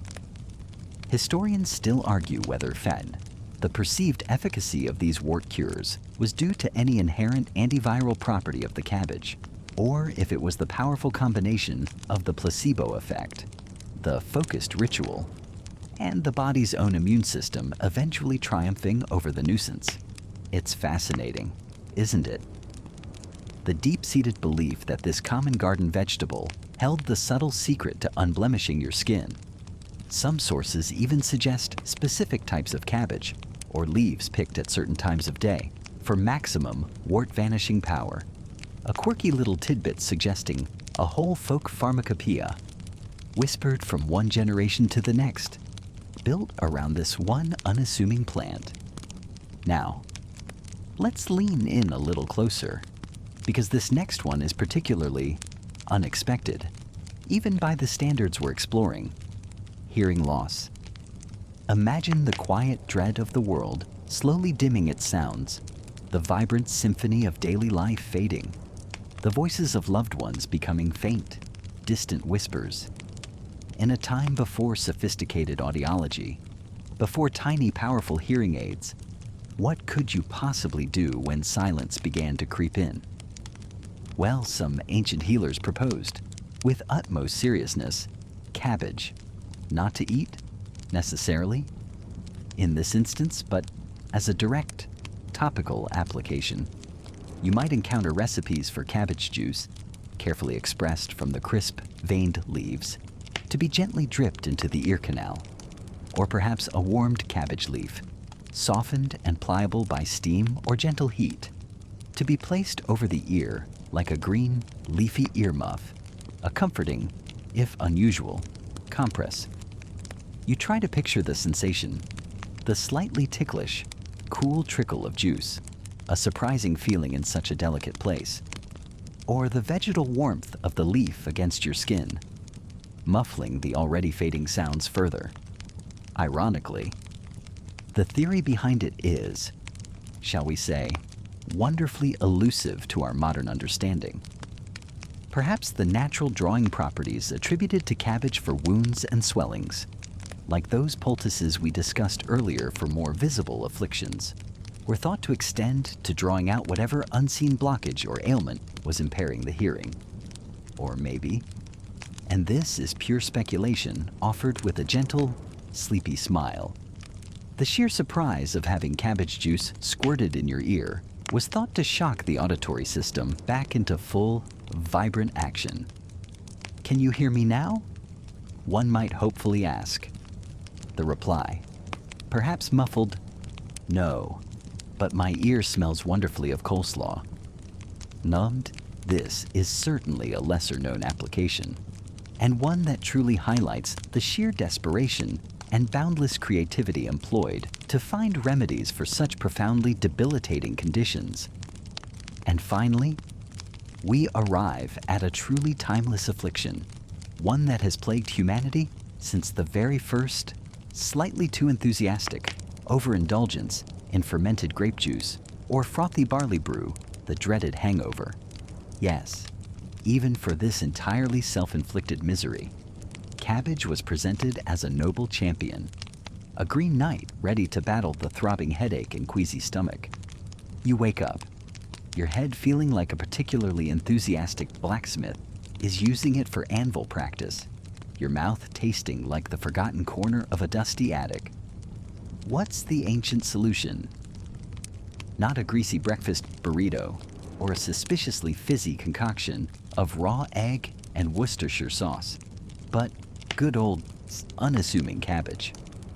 The Roman naturalist, Pliny the Elder, a man whose encyclopedic writings suggest he had an opinion on almost everything under the Mediterranean sun, was a staunch advocate.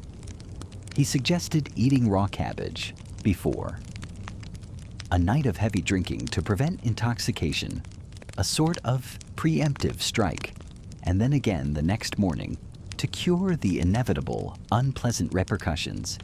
You can just imagine him, perhaps at a symposium, wagging a slightly censorious finger. A few leaves of this, my friend, before the wine flows too freely, and you'll be fit to debate philosophy, or at least stand upright, by noon. The idea of crunching through raw, pungent cabbage leaves when your stomach is already performing delicate, unhappy acrobatic feats. Well, it's a brave choice, a testament to true suffering. Perhaps the sheer fibrous jolt to the system was part of the intended cure, or maybe its high vitamin content, something we recognize today for its restorative properties, genuinely did offer some tangible benefits. Some ancient recipes even involved cabbage soaked in vinegar, which sounds particularly bracing, to say the least. This practice of using cabbage for hangovers is a fascinating mainstream historical fact, repeated across various classical texts, showing just how long we've been searching for that magic morning after fix. It makes you wonder if our modern superfood, smoothie, packed with kale and spinach, isn't just a distant, more palatable, and arguably more Instagrammable descendant of Pliny's raw cabbage prescription. So you see, from the top of your potentially balding head to the tips of your warty fingers, and even into the delicate, echoing recesses of your ears, cabbage was there. It wasn't just food, not just a simple poultice for a soldier's scrape. It was a horticultural hero, a veritable Swiss Army leaf, ready to tackle an astonishing breadth of ailments with a surprising degree of confidence. If it grew in the garden and you had a problem, however peculiar, there was a decent chance someone, somewhere at some point in history, had tried to fix it with cabbage. It's a bit comical, perhaps, when viewed through our modern, scientifically informed lens, but it also speaks to a profound, almost reverent connection with the natural world, a deeply ingrained belief that remedies were all around us, hidden in plain sight, just waiting to be discovered in the most unassuming of plants. Like we've seen with its journey from a wild, bitter ancestor to a cultivated staple across continents, the story of cabbage is one of surprising versatility and enduring human hope, a testament to our relentless quest for health and well-being, even if it meant smelling faintly of a vegetable patch. So, we've spent a good deal of time pottering around European gardens and apothecaries, haven't we?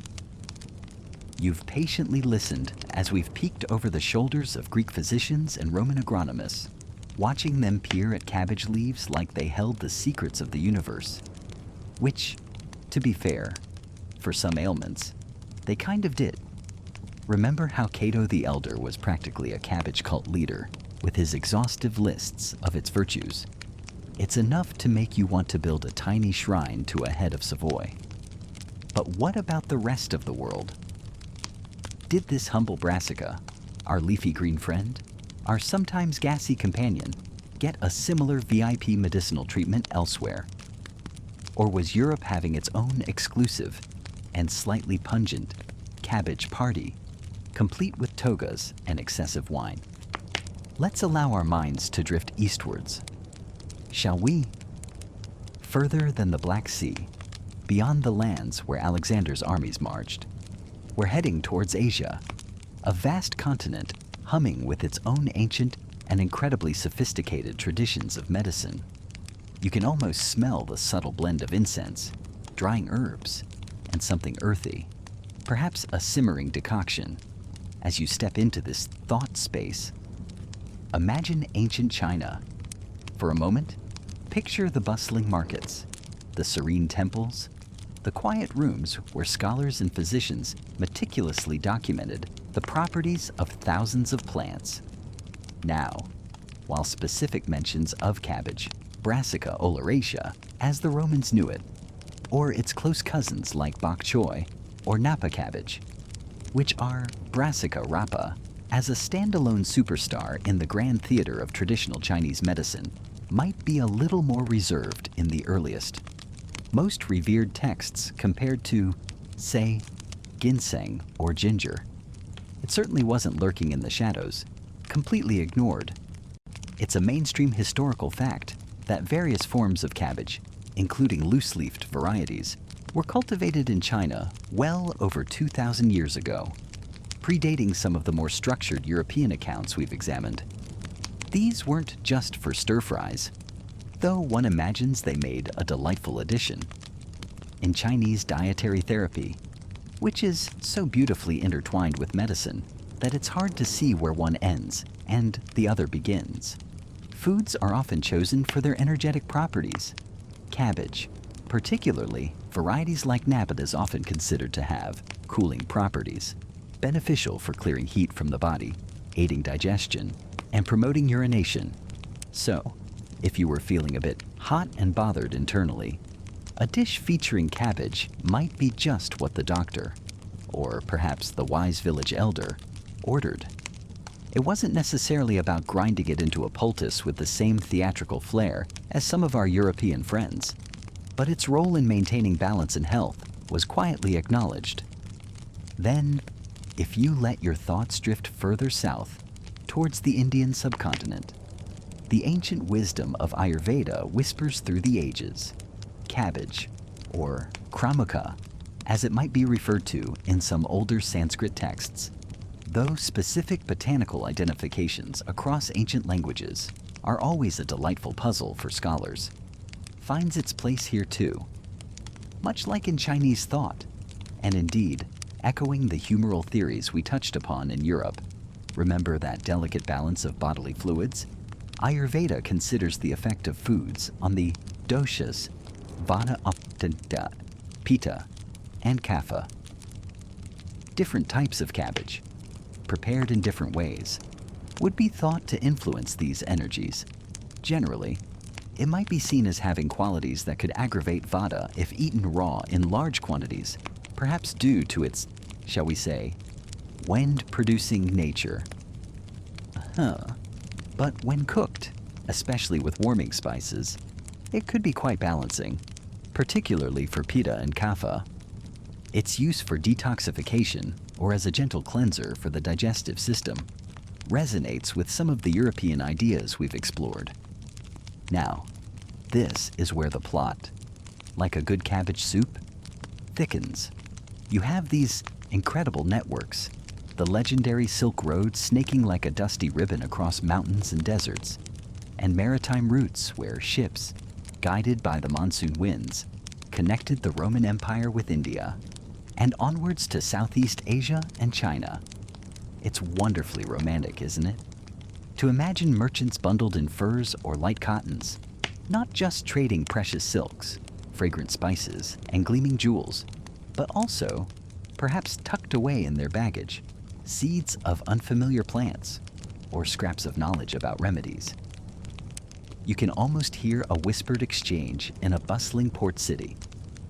Psst, friend, got some of that eastern cabbage my cousin in Antioch swears by it for his gout. Or perhaps, this Roman fellow told me they used the leaves for wounds. Interesting. The transmission of agricultural products is well documented. Seeds for new crops certainly traveled.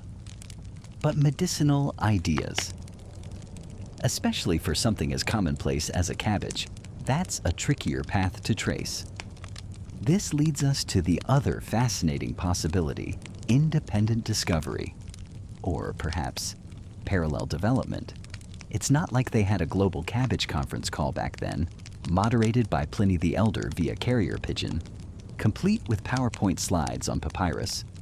So, did different cultures, separated by vast oceans and towering mountain ranges, simply look at this hardy, adaptable plant this unassuming leafy sphere, and through generations of observation, trial, and error, arrive at remarkably similar conclusions about its benefits. You see a plant that grows readily in diverse climates, that fills the belly and provides sustenance. It's only natural that you'd start to notice other effects. If you apply a crushed cabbage leaf to a minor burn and it feels soothing, or if you eat it and your digestion feels a bit better, that knowledge gets passed down. The perceived properties, its cooling nature, its ability to soothe inflammation, its digestive support, these are things that could be observed by anyone, anywhere, who was paying attention.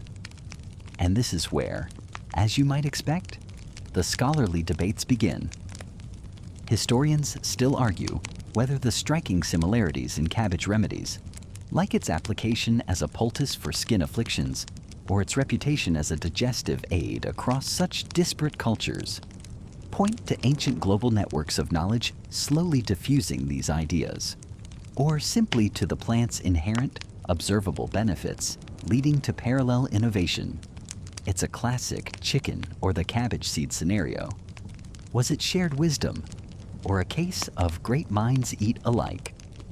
And for a quirky little tidbit that adds another layer to this leafy enigma in some folk traditions, stretching from parts of Eastern Europe into Asia, there are whispers of cabbage leaves being used not just for the body, but to spiritually cleanse a space, or even to ward off bad luck or negative energies from a dwelling.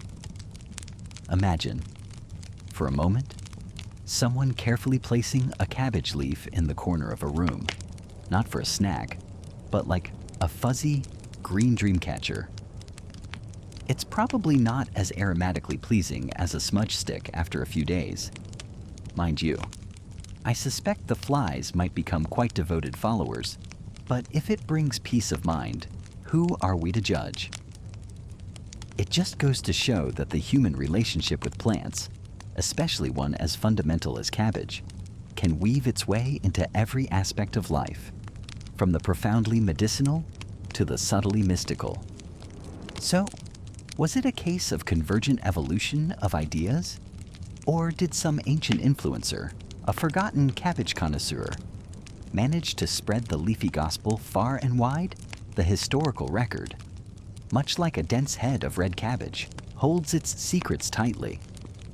So, after all those rather inventive applications we've explored, from those Roman hangover strategies we delved into, to the, shall we say, optimistic medieval belief in cabbage for everything from a twisted ankle to a lingering cough, remember that rather comprehensive list from a few sections back.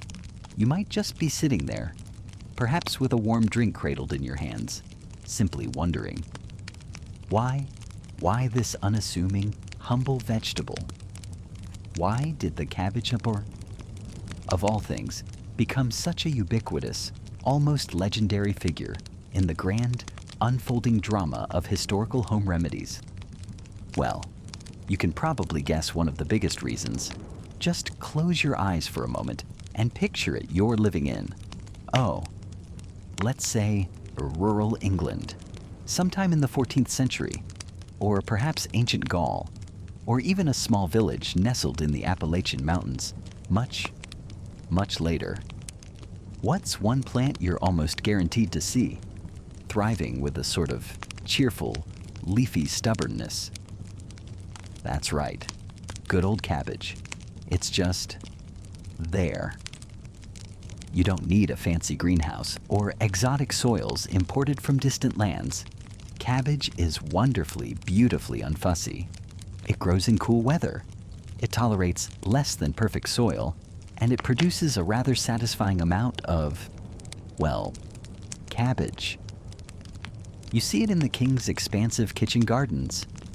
Sure, but more importantly, you see it in the tiny patch behind the peasant's cottage, its broad leaves collecting the morning dew.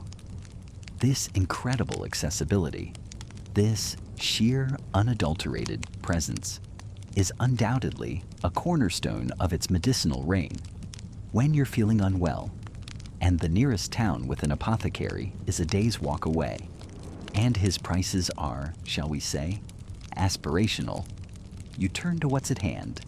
And cabbage, bless its fibrous heart, was almost always at hand.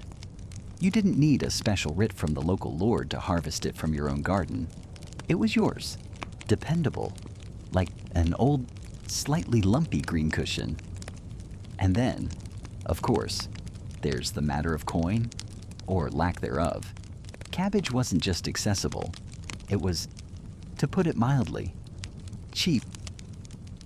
We're talking about a food, a potential remedy, that was within reach of virtually everyone, from the lowest serf to the middling artisan. You could probably trade a few eggs for a hefty head of it, or grow enough in a small plot to see your family through many a minor ailment, or at least many an attempted cure. Think about the alternatives.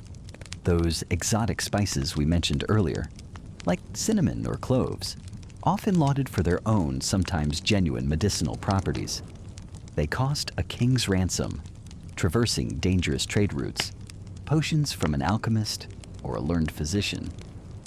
Forget about it, unless you happen to be nobility. Cabbage, however, was the people's remedy. It was the budget-friendly DIY healthcare of its time. You didn't need to save up for months to afford a cabbage poultice. It was the historical equivalent of finding a really good coupon for that generic brand cough syrup.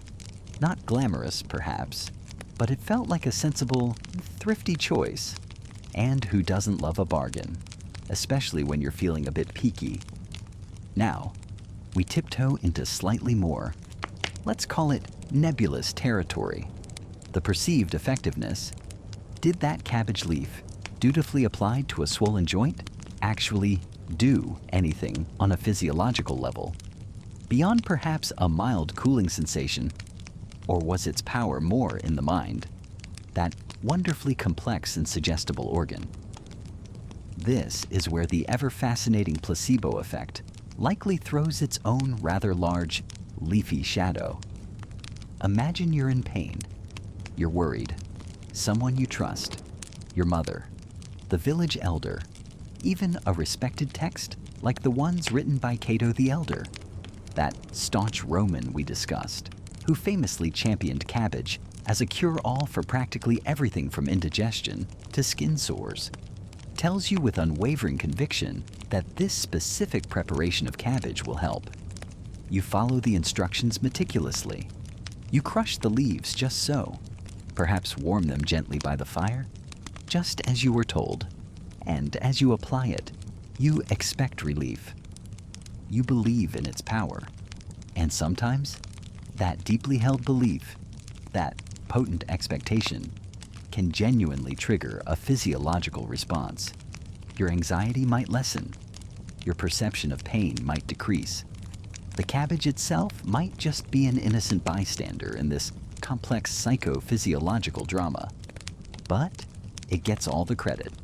It's not to say there are no beneficial compounds in cabbage. We know it's packed with vitamins and anti-inflammatory compounds today. But the sheer range of ailments it was purported to cure stretches the bounds of its actual pharmacological capabilities. To put it mildly, it's that classic scenario, if you believe hard enough, that wearing your lucky socks will help you pass your exam. You might just study a bit harder, feel a bit calmer, and lo and behold, an A, were it the socks or the belief with cabbage. It was likely a generous helping of both. And this very point, the source of its perceived efficacy, is something that historians still argue, whether the widespread, almost fanatical devotion to cabbage as a medicinal cure-all was primarily driven by its genuine, albeit perhaps modest, healing properties, or if its enduring popularity was more a testament to its comforting ubiquity in an era when truly effective medical interventions were few and far between. It's a gentle scholarly tussle that continues to this day. Finally, and perhaps most profoundly, there's the immense power of cultural tradition. These remedies, these beliefs, they aren't just plucked out of thin air. They are woven into the very fabric of family and community. passed down through generations like cherished, if slightly odd, heirlooms. If your grandmother, and her grandmother before her, and her grandmother, stretching back into the mists of time, all swore by a warmed cabbage leaf on the chest for a cough, or a cabbage soup for a fever, then that's what you do. It's more than just a remedy. It's a ritual. It's a connection to your ancestors. It's a practice steeped in familiarity and trust. You remember your mother doing it for you when you were small? The slightly earthy smell of it, the comforting weight. To question it would be almost like questioning your heritage. It's the "this is how we've always done things" effect, and it's incredibly powerful. And sometimes these traditions came with their own little quirks. For instance, a rather charming, if not entirely scientific, lesser-known tidbit from some older Northern European folklore suggests that you should whisper your ailment to the cabbage before preparing it as a poultice. The idea being that the sickness would then transfer into the plant itself, rather than you. Now, you can chuckle. But imagine the comfort, the sense of agency. That small act might have given someone feeling helpless against illness. It's these layers of belief, of shared practice, of comforting ritual, that cemented the cabbage's place not just in the garden or on the table, but deep within the cultural psyche as a steadfast, if somewhat mysterious, healer. It wasn't just a vegetable, it was a tradition, a hope, and sometimes just maybe a little bit of actual help, all wrapped up in a bundle of leaves.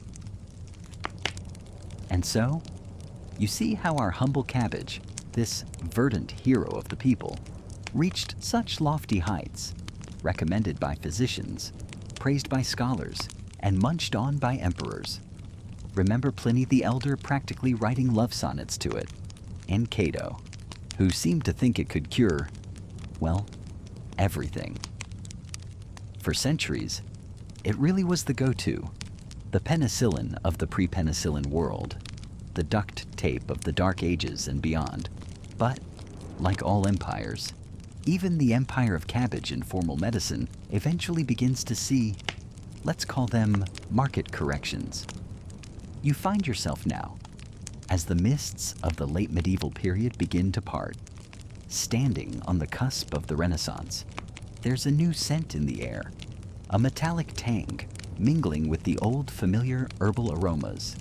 It's the smell of change, and for our cruciferous champion, it signals the beginning of a very, very slow fade from the top of the medical charts.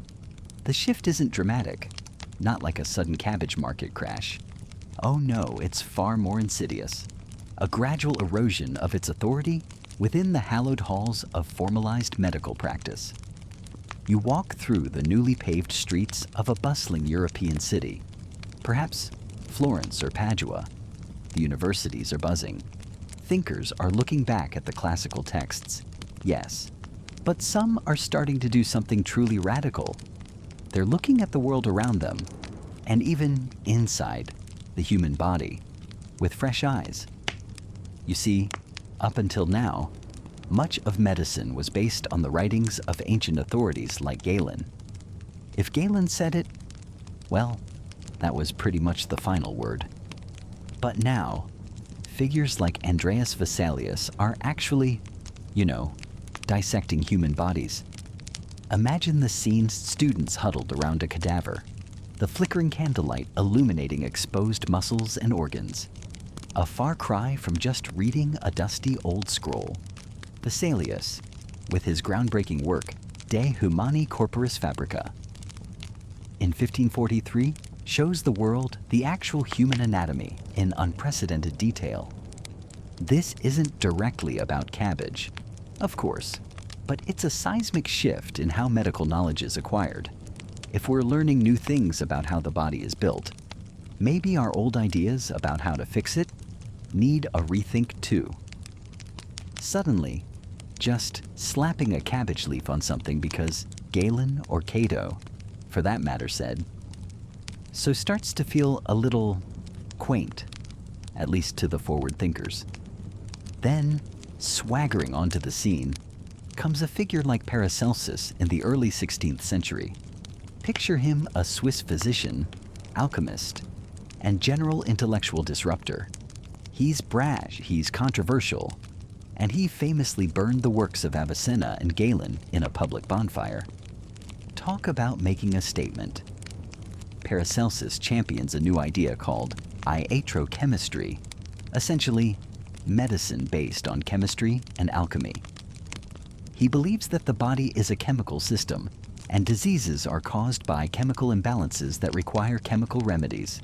He's all about minerals and metals, mercury, antimony, sulfur. All things are poison, and nothing is without poison, he famously said. The dosage alone makes it so a thing is not a poison. It's a powerful idea, and it leads to the development of new, potent, and sometimes terrifyingly toxic medicines. Suddenly, the apothecary's shop starts to smell less like a vegetable garden and more like a very rudimentary chemistry lab. Compared to a carefully prepared tincture of antimony, our trusty Cabbage, bless its fibrous heart, might seem a bit low-tech. You can almost hear a physician of the time puffing out his chest saying, "Cabbage. My dear fellow, we have chemicals. Now, much more precise. You see, though one imagines the side effects of some of these early chemical treatments could make a bad case of indigestion from too much coleslaw seem like a day at the spa, this new chemical approach gains momentum. You see, it feels more specific. If disease is a specific chemical problem, then a specific chemical should fix it. This is a very different way of thinking than the old humoral theory, where everything was about balancing your blood, phlegm, yellow bile, and black bile. A system where Cabbage, with its perceived cooling or drying properties, fit in quite nicely. Remember now, the focus is shifting.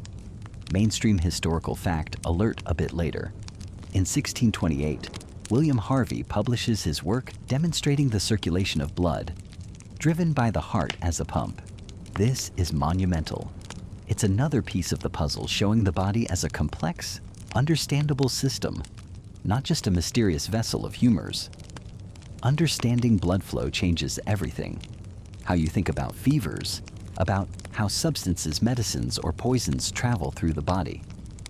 It reinforces the idea that medicine should be based on understanding these physical and, increasingly, chemical processes. Alongside this, the spirit of empiricism is slowly, painstakingly, taking root. This is the idea that knowledge comes from observation and experience, from trying things out and seeing what happens. It's the very, very early ancestor of the clinical trial. Physicians, still fumbling in the dark in many ways, are beginning to document case studies with a bit more rigor. To compare treatments, it's a messy process. And historians still argue whether the initial impact of iatrochemistry led to genuinely better patient outcomes or simply more potent, and sometimes more dangerous treatments. It's one thing to have a new theory, quite another for it to translate into actually helping people more often than, say, accidentally poisoning them with mercury. And here's a quirky tidbit for you. Some of these new chemical or potent remedies still carried a whiff of the fantastical. Alchemists and physicians might prescribe powdered mummy, believing it held some vital essence, or concoctions containing unicorn horn, often narwhal tusk. Let's be real.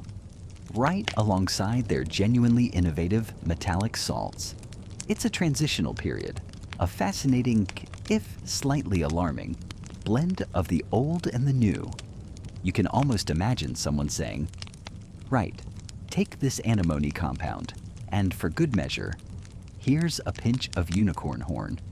And, oh, what the heck? Maybe a cabbage poultice on the side. Can't hurt. Can it?"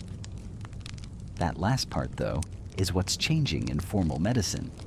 The can't hurt is being replaced by a desire for, does it demonstrably work, based on these new principles. So, as the Renaissance flows into the Enlightenment, you observe this gradual shift. Medical texts start to feature these new chemical remedies more prominently. University curricula begin to incorporate iatrochemistry and the latest anatomical and physiological discoveries. Cabbage isn't gone. It's still a food, still used in home remedies, still probably applied to a worrying number of ailments by your average peasant who hasn't got the memo or the money for the fancy new chemical elixirs. But its star in the firmament of official, modest, learned medicine is undeniably dimming. The great physicians are increasingly looking towards the laboratory, towards the precise actions of purified substances, towards understanding the intricate machinery of the body. They're developing a deeper, albeit still rudimentary, understanding of disease processes that seem to call for more targeted interventions than a general cure. All like cabbage, no matter how much Cato loved it. The idea of a single plant fixing gout, deafness, plague, and bad moods, as some had previously claimed for cabbage, starts to sound less like sound medical advice and more like, well, something you'd hear from a particularly enthusiastic greengrocer.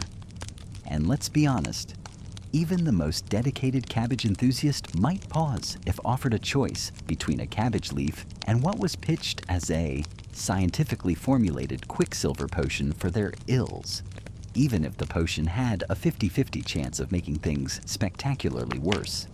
The age of cabbage as a primary medical superstar in the formal sense is slowly, but surely being pickled by progress. And so, as the gleaming, sterilized instruments of a new medical age took center stage, our humble cabbage, once a panacea in the physician's bag, found itself rather unceremoniously shown the door by mainstream science.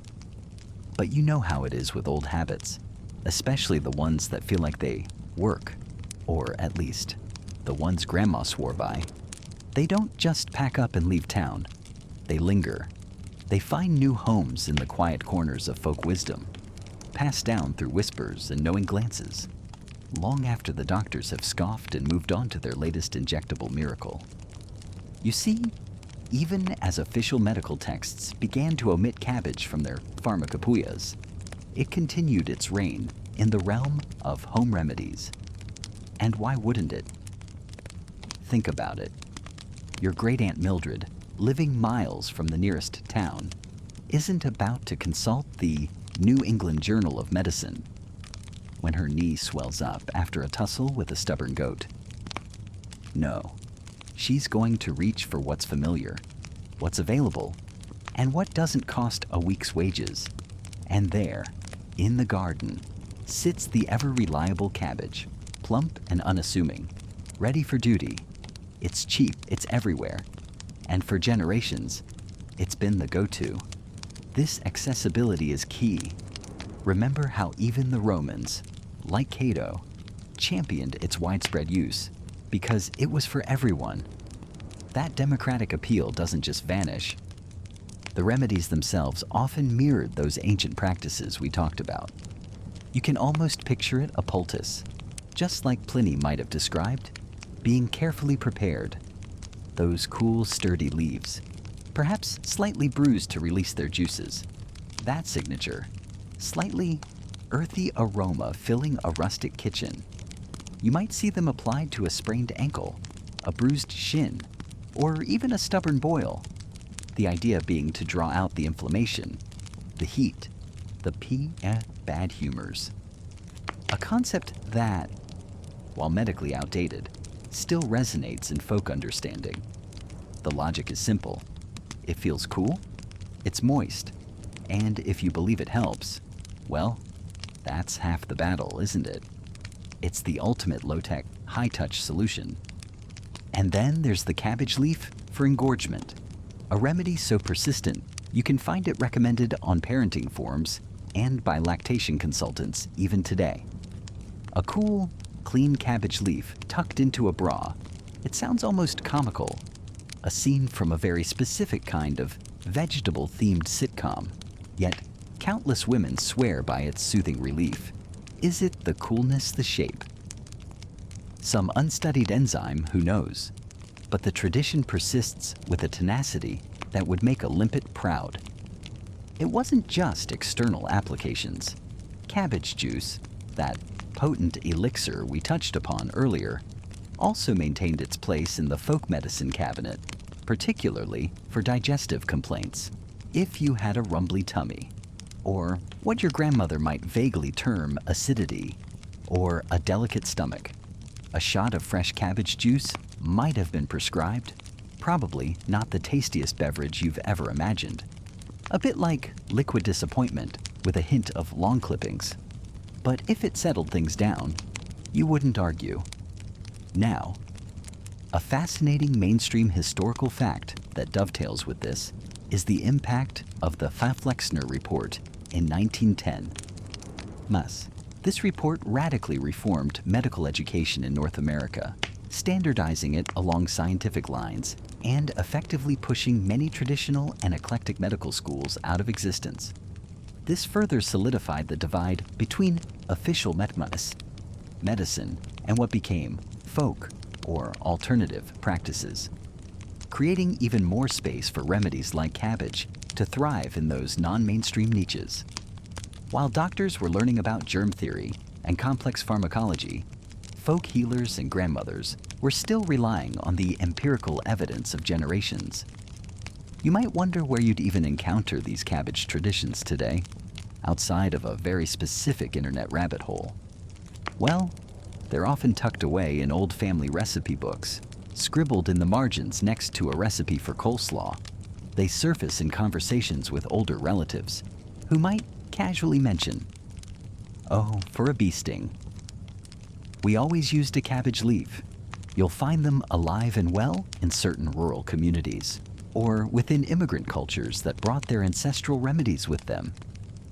The internet, of course, has become a vast, digital grimoire, where forums and blogs dedicated to natural healing will almost certainly feature our cruciferous champion.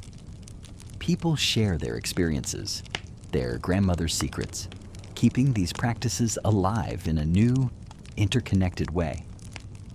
Sometimes, you even see echoes in natural health stores where cabbage-derived supplements might be sold, hinting at these older uses without making direct medical claims. Here's a quirky, lesser-known tidbit.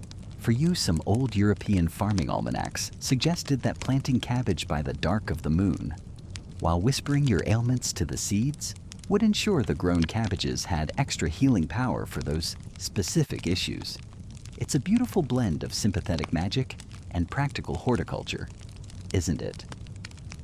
You're essentially imbuing the plant with your intention, hoping it will absorb your woes as it grows. Probably not a method endorsed by your local agricultural extension office, but charming nonetheless. The persistence of these remedies is a fascinating study in itself. Historians still argue whether the perceived success of these cabbage applications in folk settings was due to yet undiscovered phytochemical properties, the powerful psychosomatic effect of belief, or simply the fact that many minor ailments resolve on their own, with or without a leafy brassica pressed against them. Perhaps it's a little of all three. The body is a remarkable healer, and sometimes the ritual of care, the application of something cool and soothing, is enough to tip the scales. You don't often see a dramatic, cinematic moment where someone is saved from the brink by a cabbage leaf in these modern folk tales. It's more about the everyday aches, the minor discomforts, the things that mainstream medicine might deem too trivial, or for which its solutions are too expensive or invasive. It's the quiet, persistent undercurrent of self-reliance, of using what nature provides, a tradition that stretches back, as we've seen, for millennia. And even if the scientific evidence is debated, the cultural resonance is undeniable. That cabbage in your crisper drawer, It's carrying a lot more history than just potential for a good stir-fry. It's a link to a long, green line of healers, warriors, and resourceful ancestors, all just trying to feel a little bit better, one leaf at a time.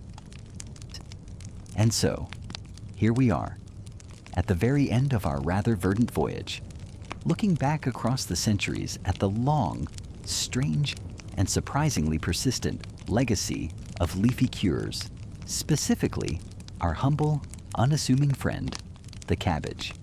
You've journeyed with me from sun-drenched ancient fields where philosophers in flowing robes pondered its perplexing, almost mystical powers, through the cool, damp air of dimly lit medieval apothecaries, where its leaves were patiently pounded into pungent poultices, all the way to, well, your very own kitchen, where it probably just sits patiently in the crisper drawer, radiating a quiet, vegetable dignity.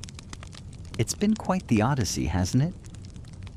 From a supposed cure for baldness, remember that particularly hopeful gem from Pliny the Elder, who seemed to think cabbage could solve just about anything if applied with enough conviction, to a potent ward against the evil eye, especially if you hung a particularly robust specimen. Just so, over the main doorway. We've seen it recommended with utmost seriousness for everything from the painful throes of gout, by simply strapping the raw and cool leaves directly to your afflicted foot. Imagine the squelch, too, if you recall our chat about Roman dinner parties, ensuring the continued sobriety of even the most determined reveler. That was a claim Cato the Elder, that staunch, no-nonsense Roman statesman, championed with an almost fanatical devotion. Yes, Cato, a figure renowned for his pragmatism, wrote extensively about cabbage, utterly convinced it could cure practically anything under the Italian sun. It was the Roman equivalent of an apple a day, only, you know, considerably more cabbagey, and perhaps involving more direct skin contact.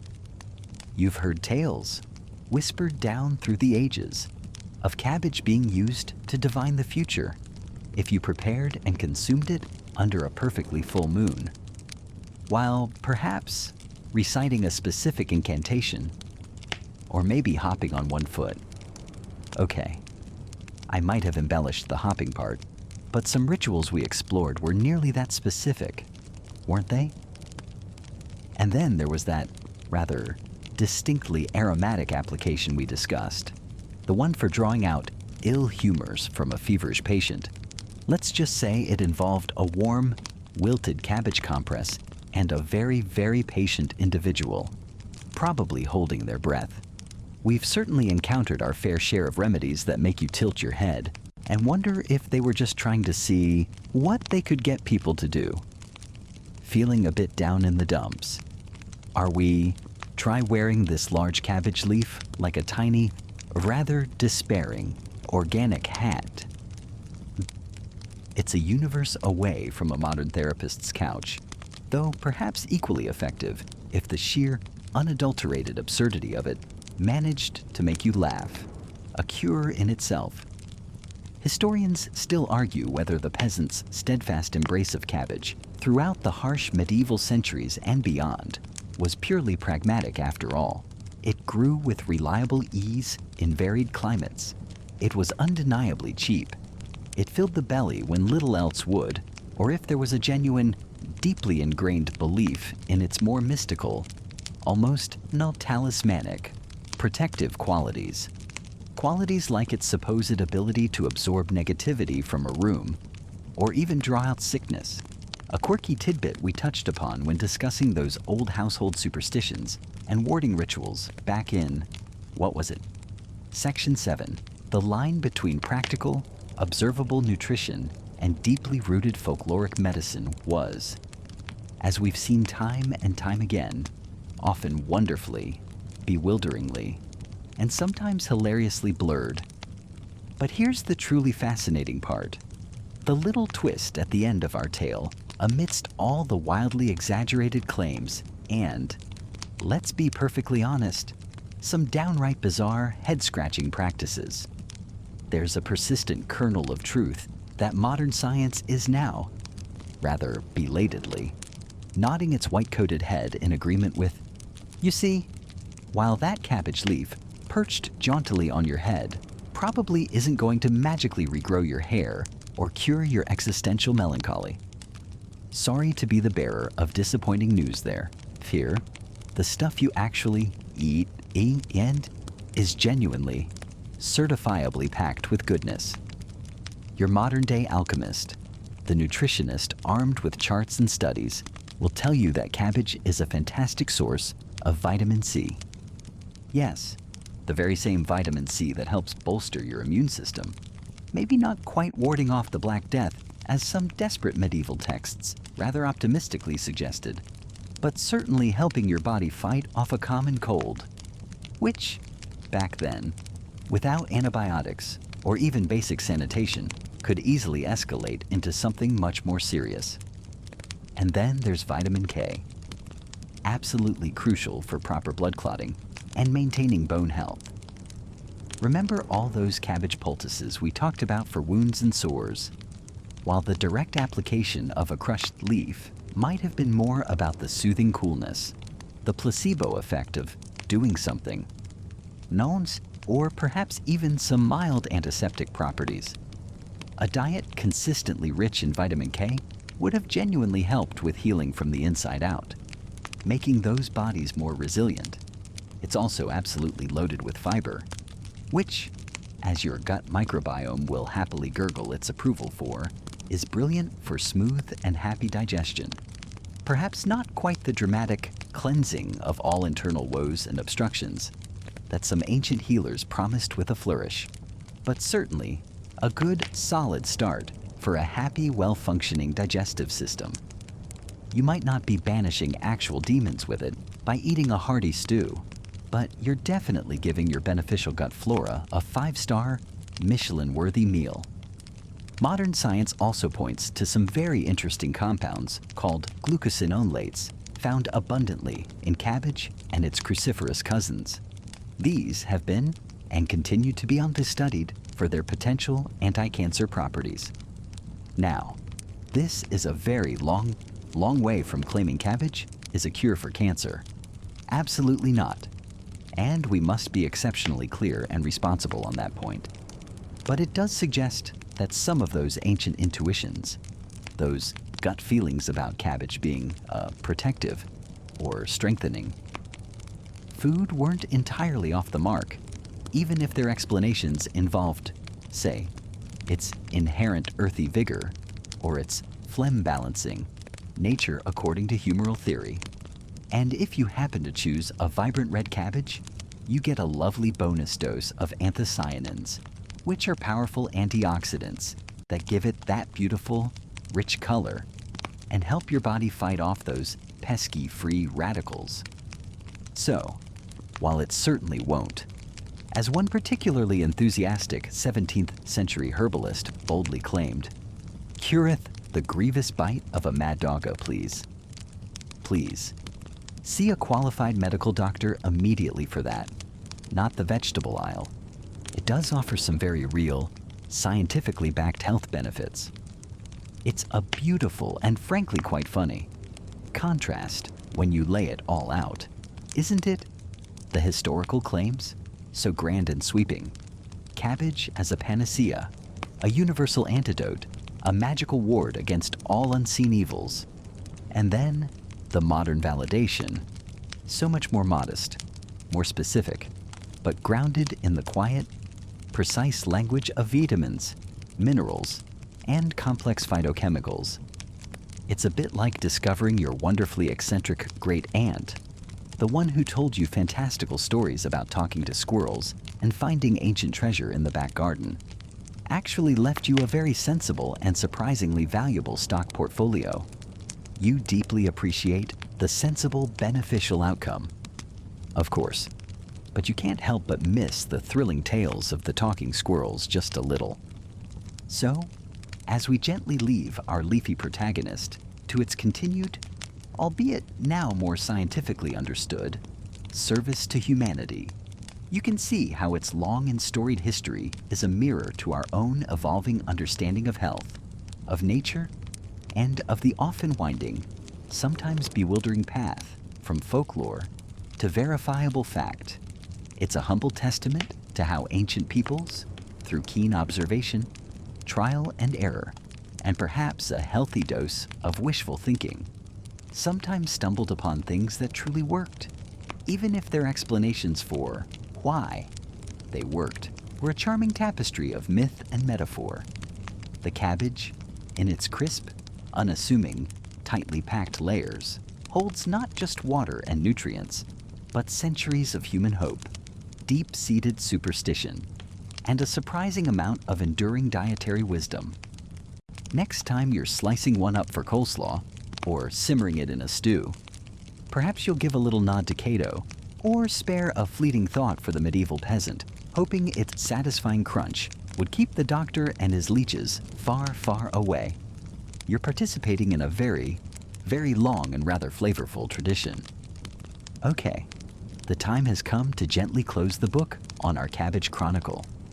Feel the stories we've shared begin to soften around the edges, like steam rising from a comforting bowl of soup on a cool evening. Let the historical whispers and the scientific murmurs blend into a peaceful hum, a quiet reminder of nature's simple, enduring gifts.